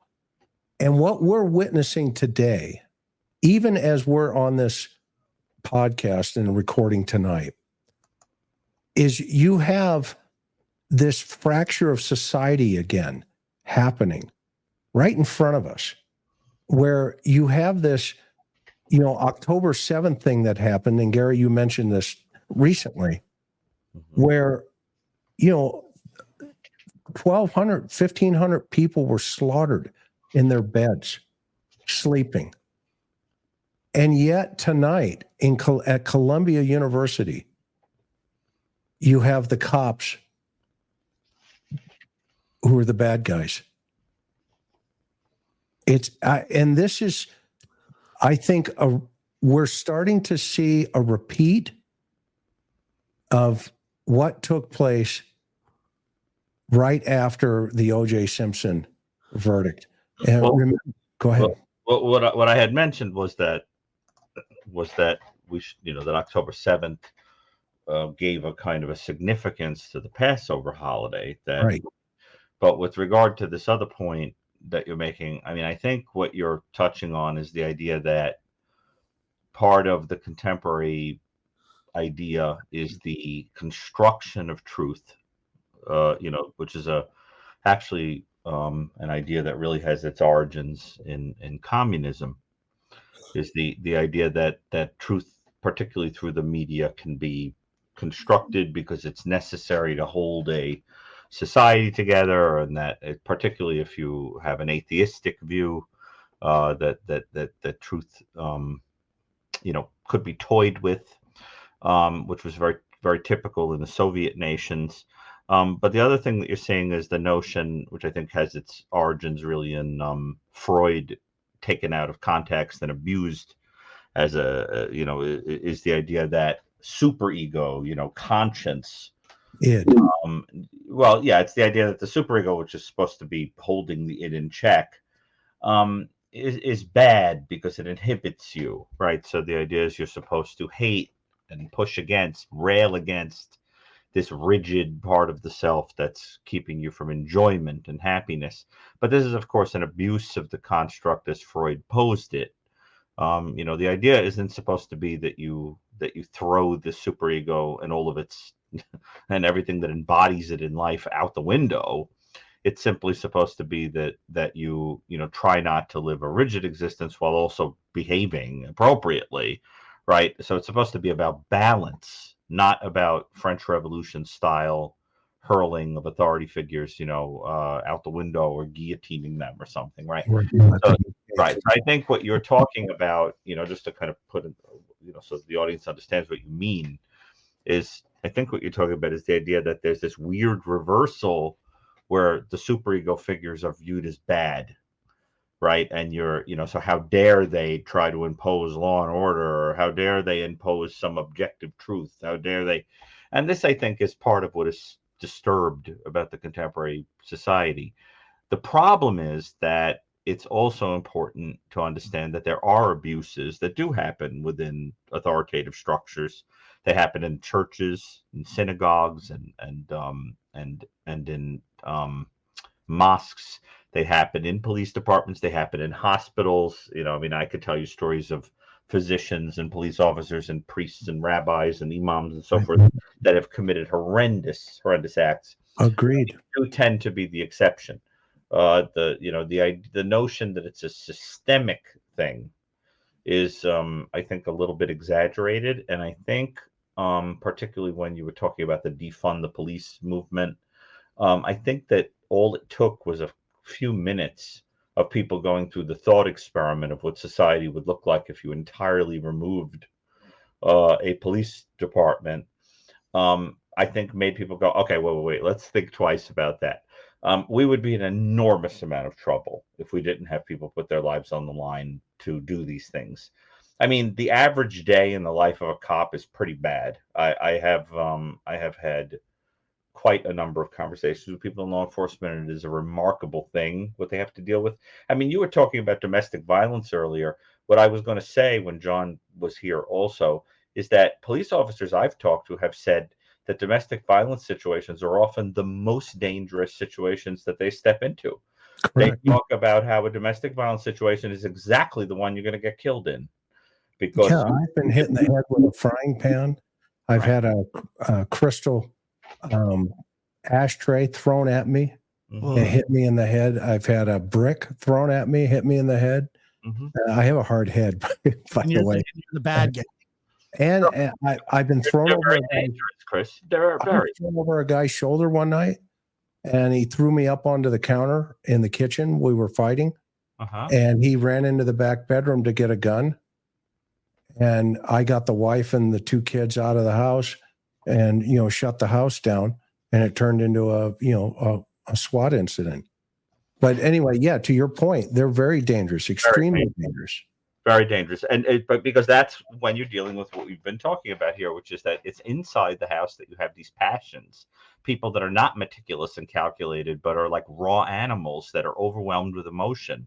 And that's where you're going to deal with somebody who just pops, and you're in there, I mean, I've had conversations with cops, in all kinds of ways where I've had to be talking to them, where they'll talk about things like, hostage situations, a person who's got their kid, is like standing in front of them with a knife against the kid's throat, a gun held to a family member's head. I mean, you can just picture the chaos of this person who's like barricaded in a house.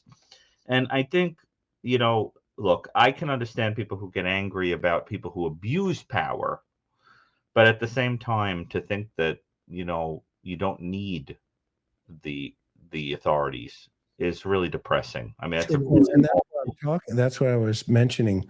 Yeah. And maybe I wasn't clear enough, and I appreciate you, clarifying that, because what I'm saying is Very depressing. I see a fracture of, our perception of society, whatever that means.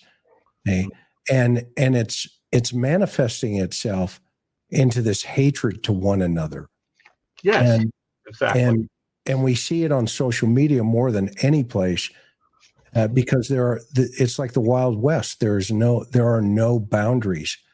And when we see these high profile situations, taking place in society, like these high profile murders, and if an individual walks, that again is a fracture. You have some people that say, no, this can't happen, which happened in Rodney King, which happened in O.J. Simpson. No, this is impossible. And then you have the other side that says, thank goodness that really happened. And I guess, where law enforcement's role is to be in the middle. I can remember one time going to a KKK rally, and on one side was the KKK. Literally, it was Tom Metzger. I don't know if you knew who Tom Metzger was. He was out in Fallbrook, California. And they came to Oceanside, and it was rock and roll. And on the one side, you had those guys, and then on the other side, you had, the other opposing opinion. And the police role is to be in the middle, to say, okay, when you guys are all done, let's all go home. And that's not what's happening anymore. Well, yeah, but Chris, let's face it. If we were really living in a police state, there'd be no OJ getting off. The whole point is that happens because there is fairness in the system. There isn't fairness in the system. I guess that's what I mean. Fairness in the sense that a person gets a trial and a person could be found not guilty. Right. It's not a police state where a person is simply where it's like a witch hunt where you say this person is guilty and you've already made your mind up, like you see in certain Soviet nations or certain other former Soviet nations. But right. I'm gonna go a little bit further with you on that. Right. But who was guilty? Furman was guilty. Right. I was guilty in the Michael Crow case. Right. And guess what? I didn't do anything, and neither did Furman and many other cops. I'm just a simple example now of what I'm saying about the system's broken. That's what I'm saying. Right. I thought you meant what I was talking about was simply the idea that we have constitutional freedoms that we would not have. In other words, I point this out because there are people who start to develop an attitude of, I hate this country, I hate these people. Well, then go live somewhere where you don't have those freedoms, and you'll see how quickly you want to come back. Well, people are screaming death to America on the streets of America. What I'm getting at, I mean, what I'm getting at is that at the end of the day, before you complain, contemplate the alternatives. The alternatives are pretty bad. I mean, there are countries in this world, for example, where in a summary way, if a person is thought to be guilty of something, they can be executed. Well, Right. yeah, the justice system is the crown. The United States justice system is the crown jewel Correct. Across the world, but that doesn't mean that it's perfect. Not even close. And Right. and the problem is, especially say in the OJ trial, right? The prosecution wanted to bring in her diary. Judge Ito said ain't happening, but he can use Mark Verman's. That's not fair. That's not, I mean, it's up to judges. The death penalty is not used fairly. There are many different circumstances. Look, if there was just the standard, if you kill, this flat out, they get to decide. Judges get to decide who faces the death penalty. Judges get to decide what's let in. And sometimes you have judges, just like jurors, that are biased. I don't understand for the life of me, and will never understand, how Judge Ito didn't allow those writings in, but yet he allows Mark Furman's whatever. It drives me nuts. That's not, I get what you're saying, Dr. Gary. It is, the system is supposed to work for everybody. How is her writings not prevalent to the case? Well, let me be crystal clear what I'm saying. No, what I'm saying is like sort of akin to the old proverb that says, in the land of the blind, the one-eyed man is king. Sure. In other words, by comparison, it's Totally. the best you've got, but there are serious problems with it. That's what I'm saying. Sure. And I'm saying that to Chris's point, that I think if you were to take the temperature of society right now and examine why crime is changing and why there are certain attitudes towards the authorities, it has a lot to do with these philosophical constructs that are changing in our culture, where there is the idea that anything that tries to inhibit you, and prevent you from being happy is bad, right? Anything that tries to put the kibosh on anything you feel, you wanting to emote, is bad. So that you'll go in and you'll talk to a killer, for example, that has walked into the middle of a school and shot people up, and you'll say, well, what is it that made you do that? The person say, look, I just had a lot of feelings. I was just overwhelmed, I had a lot of feelings.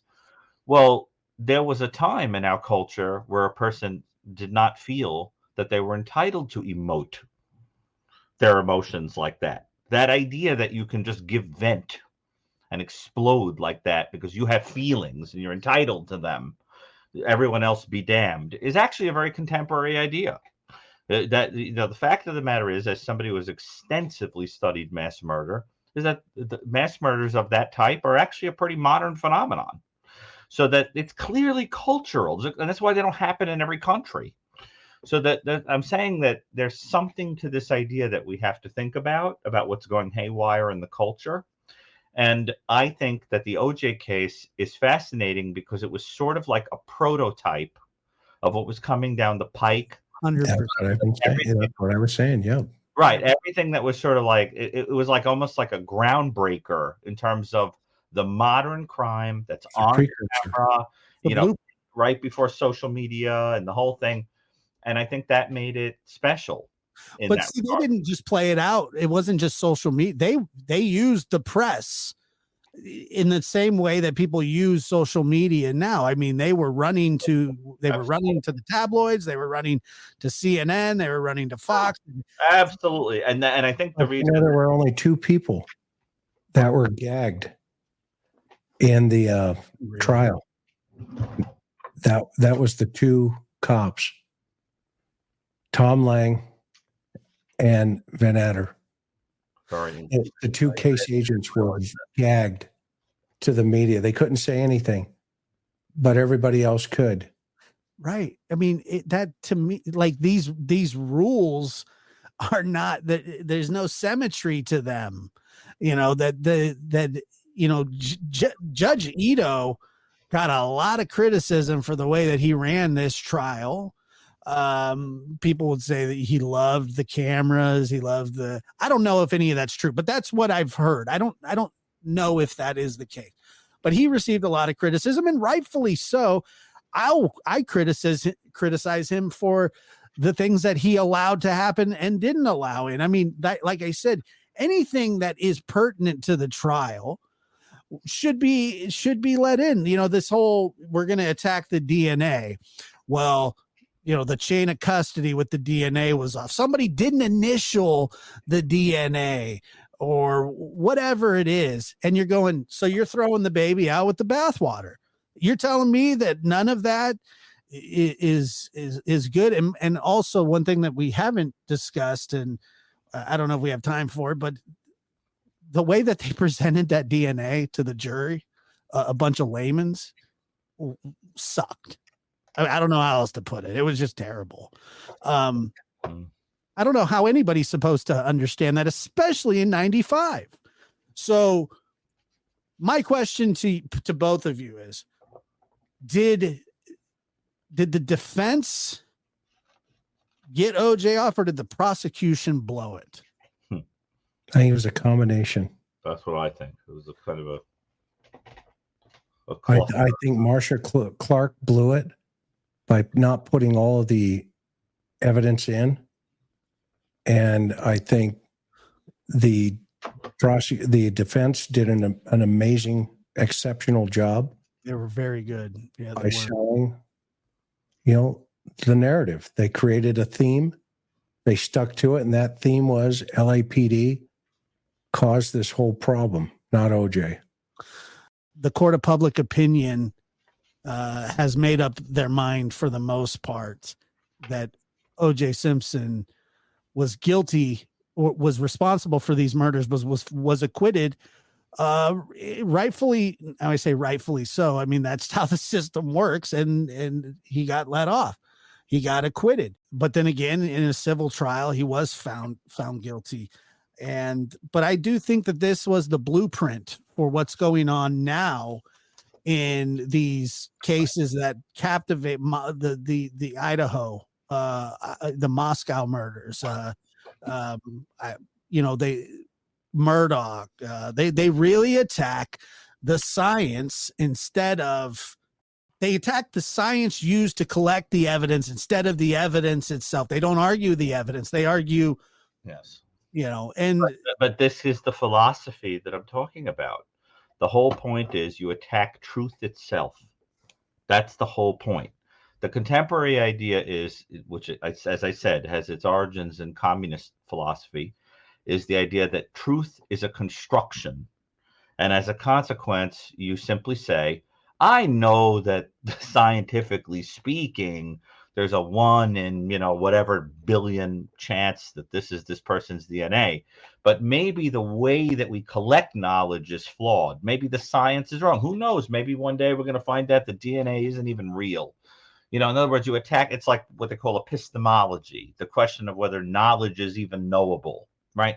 And then if you reduce everything in that way, you start questioning yourself, and then you start going, wow, maybe there's some truth to that idea, maybe they got the wrong guy. Maybe it's just a coincidence. Maybe it was that 1 in a trillion person. Maybe the 2 people with that DNA happen to be in the same town at the same time. You never know. Yeah, and it starts messing with your head. But the reality is that the attacking of knowledge itself is the contemporary game. That's how it works. Well, we not understand that. But our system is built around truth, right? That's the problem. Right. That's why people are overthrowing the system. We want competent defense. Right. We want confident prosecutors. And I'm proud of a case that I was recently involved in. Her name, I can talk about it now. Her name is Kathleen Richard. She's 25 years old. She was from Kodiak, Alaska, and she was on trial for killing her baby. And I was hired by the defense as an independent truth seeker and finder to take a look at this mother's case. And I am proud to say, if you look her up, Kathleen Richard, United States Coast Guard, I'm proud to say that I found evidence that was exculpatory and exonerated her, and her conviction was overturned. And for all of those people out there that say, I only see one way, then I want you to take a hard look at this case. Because guess what? You're wrong. And it goes to show how people don't know what they're talking about unless you actually talk truth. And this is what I'm talking about, a fractured society. Okay? The internet has allowed anybody to say whatever they want to say, and that damages lives, it damages reputations. And the system, as a perfect example, went after this mother whose baby, they said she has suffocated this baby. And I was able to prove by presenting evidence to the medical examiner who did the first examination of the child that the child had suffocated accidentally on a bib. Wow. Oh, interesting. On a baby bib. And Billy, a friend of mine, sent me a picture of her 2 days ago. He picked her up, getting her out of prison. It's amazing. And so, again, my role as an investigator is to seek the truth. Always seek the truth, no matter what that is. And when we talk about OJ, I think those investigators sought the truth. Yep. And they were put on trial for it. Yep. And to me, that was the beginning of a fractured justice system. It was OJ was part of the beginning, not the beginning, but part of it. Right. And the start of the construct of a pop culture case. Yes. And today, there were other cases sort of like that, but not quite like this. Yeah, I concur, Doc. But today, I think we're on steroids out there. Well, and to be fair, it like Dr. Gary mentioned, like say Brian Kohberger gets off, what kind of life is he going to live? Probably one similar to something like, look, OJ was one of the most famous people in the world, and he was kind of cast into oblivion for he was trying to make reservations at restaurants. They're like, we don't want you here, OJ. His life dramatically changed. He was acquitted, but the court of public opinion never let up on him. And he didn't do anything. He did not do one thing to try and dampen it. Matter of fact, he ratcheted it up by writing stupid books, making stupid comments. I remember he was being interviewed by some lady. I can't remember who it was. That she opens the door and OJ's standing there with a knife going, like kind of mocking the whole situation. And, outrageous. Absolutely outrageous. Celebrating after the trial. They're popping champagne. They're having pool parties. The woman that he supposedly loved was mutilated. He should. Your kid's mother is dead, and you're celebrating, and people say, well, it's inappropriate. And because the celebration was not going to jail, not that it was that now there's no answer in the question of who killed these people. It's the emphasis is on the wrong thing. That's again a very modern problem that we have look, Chris raised the question of how the internet can become like an echo chamber where everyone could get away with saying anything they want. Everyone's entitled to their opinion. Again, that entitlement idea that I'm talking about. Well, part of the problem is that again, it gets right to this whole superego thing. If you don't have someone there watching you, they don't know who you are. You're disguised as a character on the internet or a handle. You could say whatever you want because there's nobody to shame you. They don't know who you are. You could become a persona on the internet. And when there's no shame, you'll do anything. You'll say anything. There's nobody there to say, what are you writing that for? Or you're a loser. Why are you acting like you're some kind of hotshot? because you can be whatever you want. You construct it. That's what I'm trying to say is that in order to understand a lot of what's going on in trends in crime, you've got to understand changes in the average individual in terms of how we think about truth, how we think about authority, how we think about the meaning of life, if you even think there is any, what it is that gives your life a sense of purpose. Because, for example, if you go along with the contemporary logic and you think the whole meaning of your life is to be good looking or have a beautiful partner or have a big car or a house or a job that makes a lot of money, and then you lose that thing, well, then the whole meaning of your life is over and you may as well go out spitefully and violently because there's no reason to be here, right? So, and that's very complicated because there were modes of thought in prior decades and centuries that gave people a very different message, which is that the meaning of your life was how much you loved people or cared about, or keeping a job or keeping steady, or, that you could work on a farm and be invisible and be a good person. Now, I'm not trying to, stand on a soapbox. I'm simply saying whatever you believe about those ideas, even if you're not a person who agrees with those philosophies, you would certainly agree that they help glue people together. Sure. They give a purpose and a structure to things. And I think right now the frame is gone. If Carl Jung used to say that madness was the absence of meaning.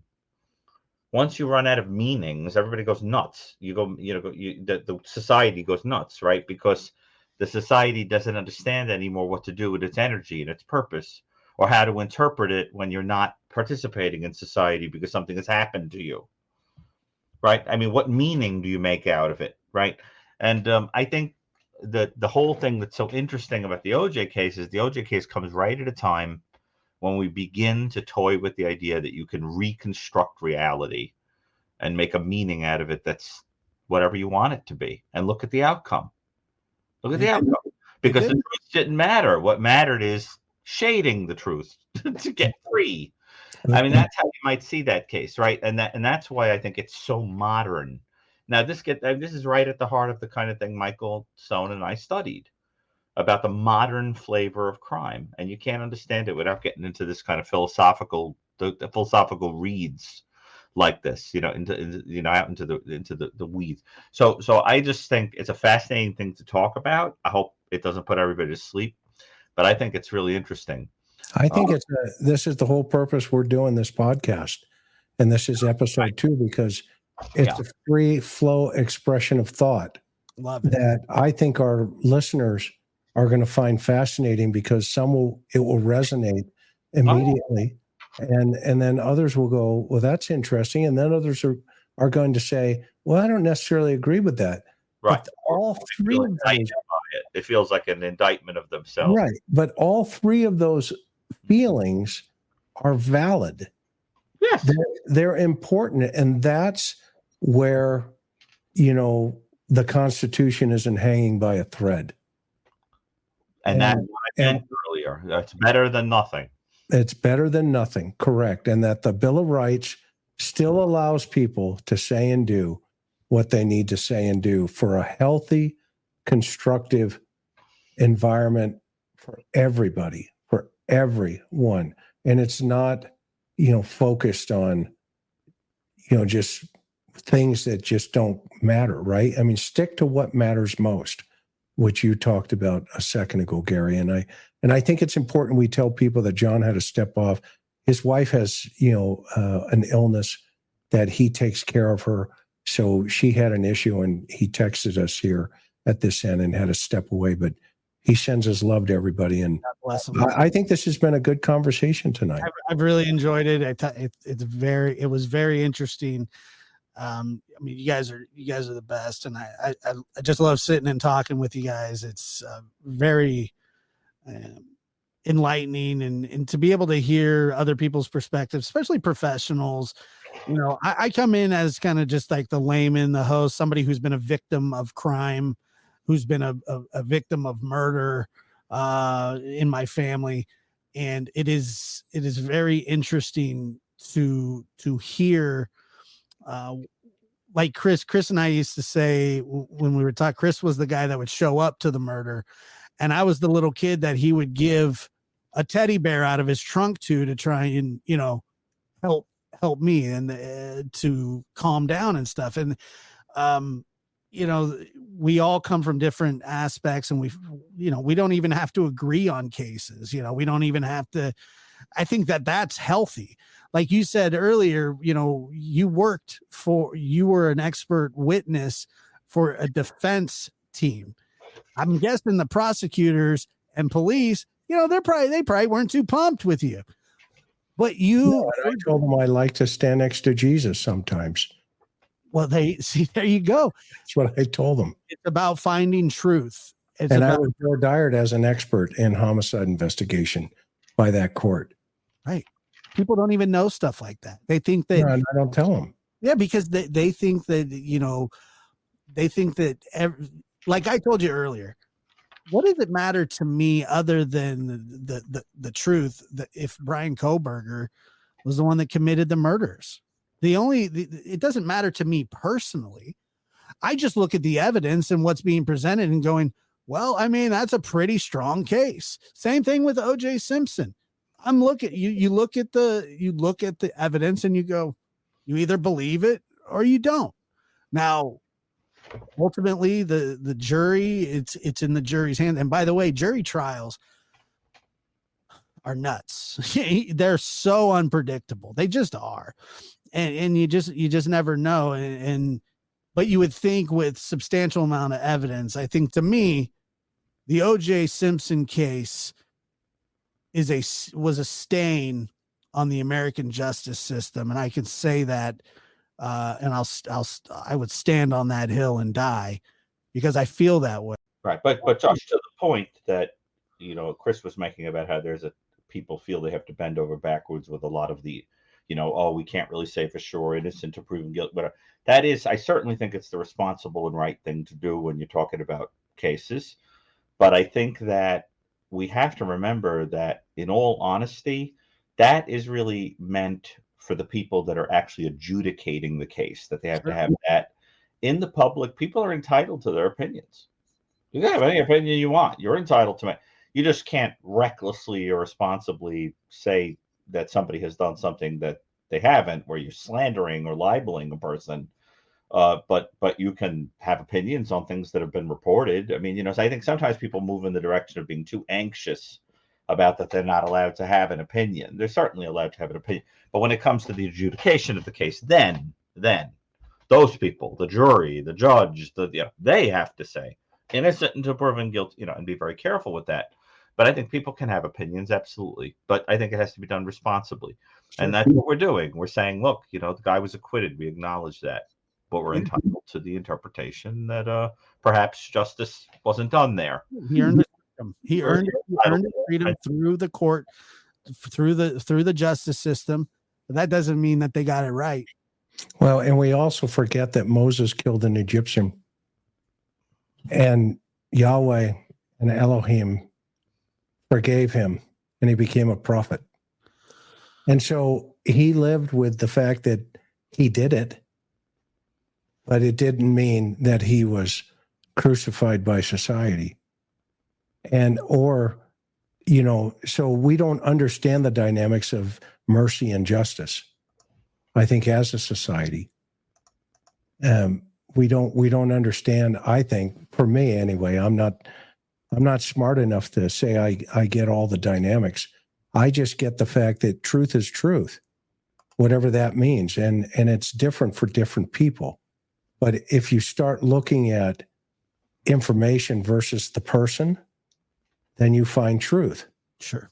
And what happens, and I think what happened in OJ's case, is they started looking at the person. They looked at Furman, they looked at, and rightfully so, because that's what Johnny Cochran's job was. And I think we have defense attorneys even today that, are good at what they do. I see them all the time. You guys know that. Mm-hmm. So the idea that truth is getting lost, I think, is very concerning to me, because at that point, then our social structure starts to take a hit, and that's going to impact every single one of us in either a positive or a negative way, depending on how we view it. But Chris, what's so dangerous about it is that the questioning of truth it masquerades as advances in science. Yeah, look at the people in China. Look at, they have a social score. Everything you do is monitored on an app. And then if you don't comply, then they take away your banking privileges. They did it in Canada to the truckers. Yeah, they sure did. They took away their banking privileges. They took away their travel privileges in China. You can't work. You can't go to work because you can't take the train because you have a bad social score, because the artificial intelligence, while you were walking on the street, saw you bump into somebody and you didn't correctly do that. Like and let me tell you, if folks don't believe that stuff is coming, well, just look up the Real-Time Crime Center in NYPD, RTCC. It's on the second floor at One Police Plaza. I've been in it. And that there are cameras everywhere in that city. Now think about that. What happens if you get a really bad person behind those cameras? And now all of a sudden, to your point, Dr. Bricado, everybody's looking over their shoulder going, okay, did I just do something good or did I just do something bad? Okay. I was in the room the day the two officers were murdered in New York City, sitting in their car and I think it was Brooklyn. And the real-time, it was called DAS, Domain Awareness System is the name of it. It followed the suspect till he got on the subway and they picked him up. Look at, her name is Jessica Tisch, who was the commissioner at the time. And she brought in Microsoft and they created the Domain Awareness System for NYPD. The LAPD has one. Jacksonville, Miami, Dallas, all the large agencies have these real-time crime centers. They're called fusion centers, FUSION. Okay. And what they are very powerful. And so we have to ask ourselves, what is truth? To your point, add artificial intelligence, we've got a really interesting another 20 years coming. Yeah, because we have rapidly picked up that problem. Right. Well, Chris, since you referenced the Bible earlier, remember the famous scene where Christ is before Pilate, and Pilate cynically says, "What is truth?" Well, that's the question of the age. That's the question right now of the day we're in, right? That's the line of scripture that the spiritually inclined should be contemplating, right? And I think it even applies to the people who aren't. Well, that's just right, because it's the question of, is truth an objective thing? Right. That's true irrespective of what you think is true, or is truth a construction that is true from a certain point of view? And that is the $1 million question. And then when you get into a courtroom, you play with that very point. You can get a jury to believe that truth itself, science itself, may be wrong. And therefore, person should get away with it, because how do you know that and that's where I think the philosophical crashes into the forensic, which is supposed to be about truth. That's the whole point. So, and so I think that's a fascinating development in our culture. And it has led to a great cynicism that the people who are supposed to be the truth finders and the watchmen of society might be toying with the truth because they want to control you or lie to you or put you in jail or take your rights away, so that it becomes this diabolical way of flipping on its head the notion of who's here to help and who's here to hurt you. The people that are lying seem to be more honest, right? Because they're cynical, so they just lie all the time, and they represent the reality of what we really all are, instead of understanding that that's the reverse of truth. It's an interesting. That's a really interesting point, because if we think about Christ before Pilate, right? Mm-hmm. And if we think about him as a little boy before, when When he turned 12, everything else disappeared till he was 30. But up until that point, his father was a carpenter, Joseph, his mortal father, right? And his truth was to see the Romans crucifying everybody on the trade routes past Nazareth. And the Romans were experts in crucifixion. Yes, they were. Yep. But you know what's interesting? Who was his father and what did he do? Well, he was a carpenter. So who was his customers? The Who would he sell his wares? That's correct, Josh. He would sell his wares to the Romans. In fact, Jesus grew up watching his father make crosses, which, by the way, back then were X's. They weren't necessarily T-shaped, and they were strung out along the road of the trade routes. And there was some information that, we have to think about what is truth for him, is he witnessed all of this taking place. And then, to your point, stands before Pilate. And Pilate turns to him and says, "Who art thou?" And he turns and says, "Who do you think I am?" He says, "Art thou a king?"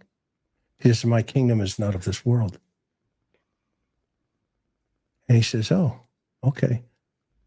And what's fascinating about this is that was off the heels of Herod, who the Sanhedrin and the Pharisees were screaming, "Crucify him." And yet, as a little boy, his dad was the manufacturer of those crucifixion implements. He grew up around it. That's truth. But I'll tell you something. I always thought that it was fascinating that Christ even bothered to admonish Pilate. I think with Herod, he saw no hope in him. But with Pilate, he saw, Pilate, but I'm saying it's not of this world. But the point is that I'm trying to make is that I think with Herod was lost, but with Pilate, even in Pilate, I think he said, maybe if I give this guy a little glimpse of truth, maybe he'll get it. Well, but Pilate didn't want to do it. No. Well, Pilate's wife didn't want him to do it. Well, he left it up. He left it up to the people. She had a dream that warned her. They let a killer go. Yeah, but you know what? Another interesting thing about that, when they talk about Barabbas, the real translation of Barabbas is Jesus. Oh, really? And he says, who do you want? Barabbas the thief, or the one they call Jesus? When Pilate presented that position. Right. And so the question, right? Truth. Okay. He was talking, they both had the same name, but Barabbas is, interpreted as Jesus. Interesting. Right. Well, but Chris, this metaphorically is where society stands. That we're at you have to picture Pilate coming out to the crowd, to the mob, and basically saying, who do you choose? In other words, who's the good guy and who's the bad guy? And in order to be able to answer that question, you have to trust the question of what the truth is. Yeah. You have to sort that out. And I think that's exactly what happens now. A guy comes out and you say, he's innocent, because, the truth has been turned over on its head.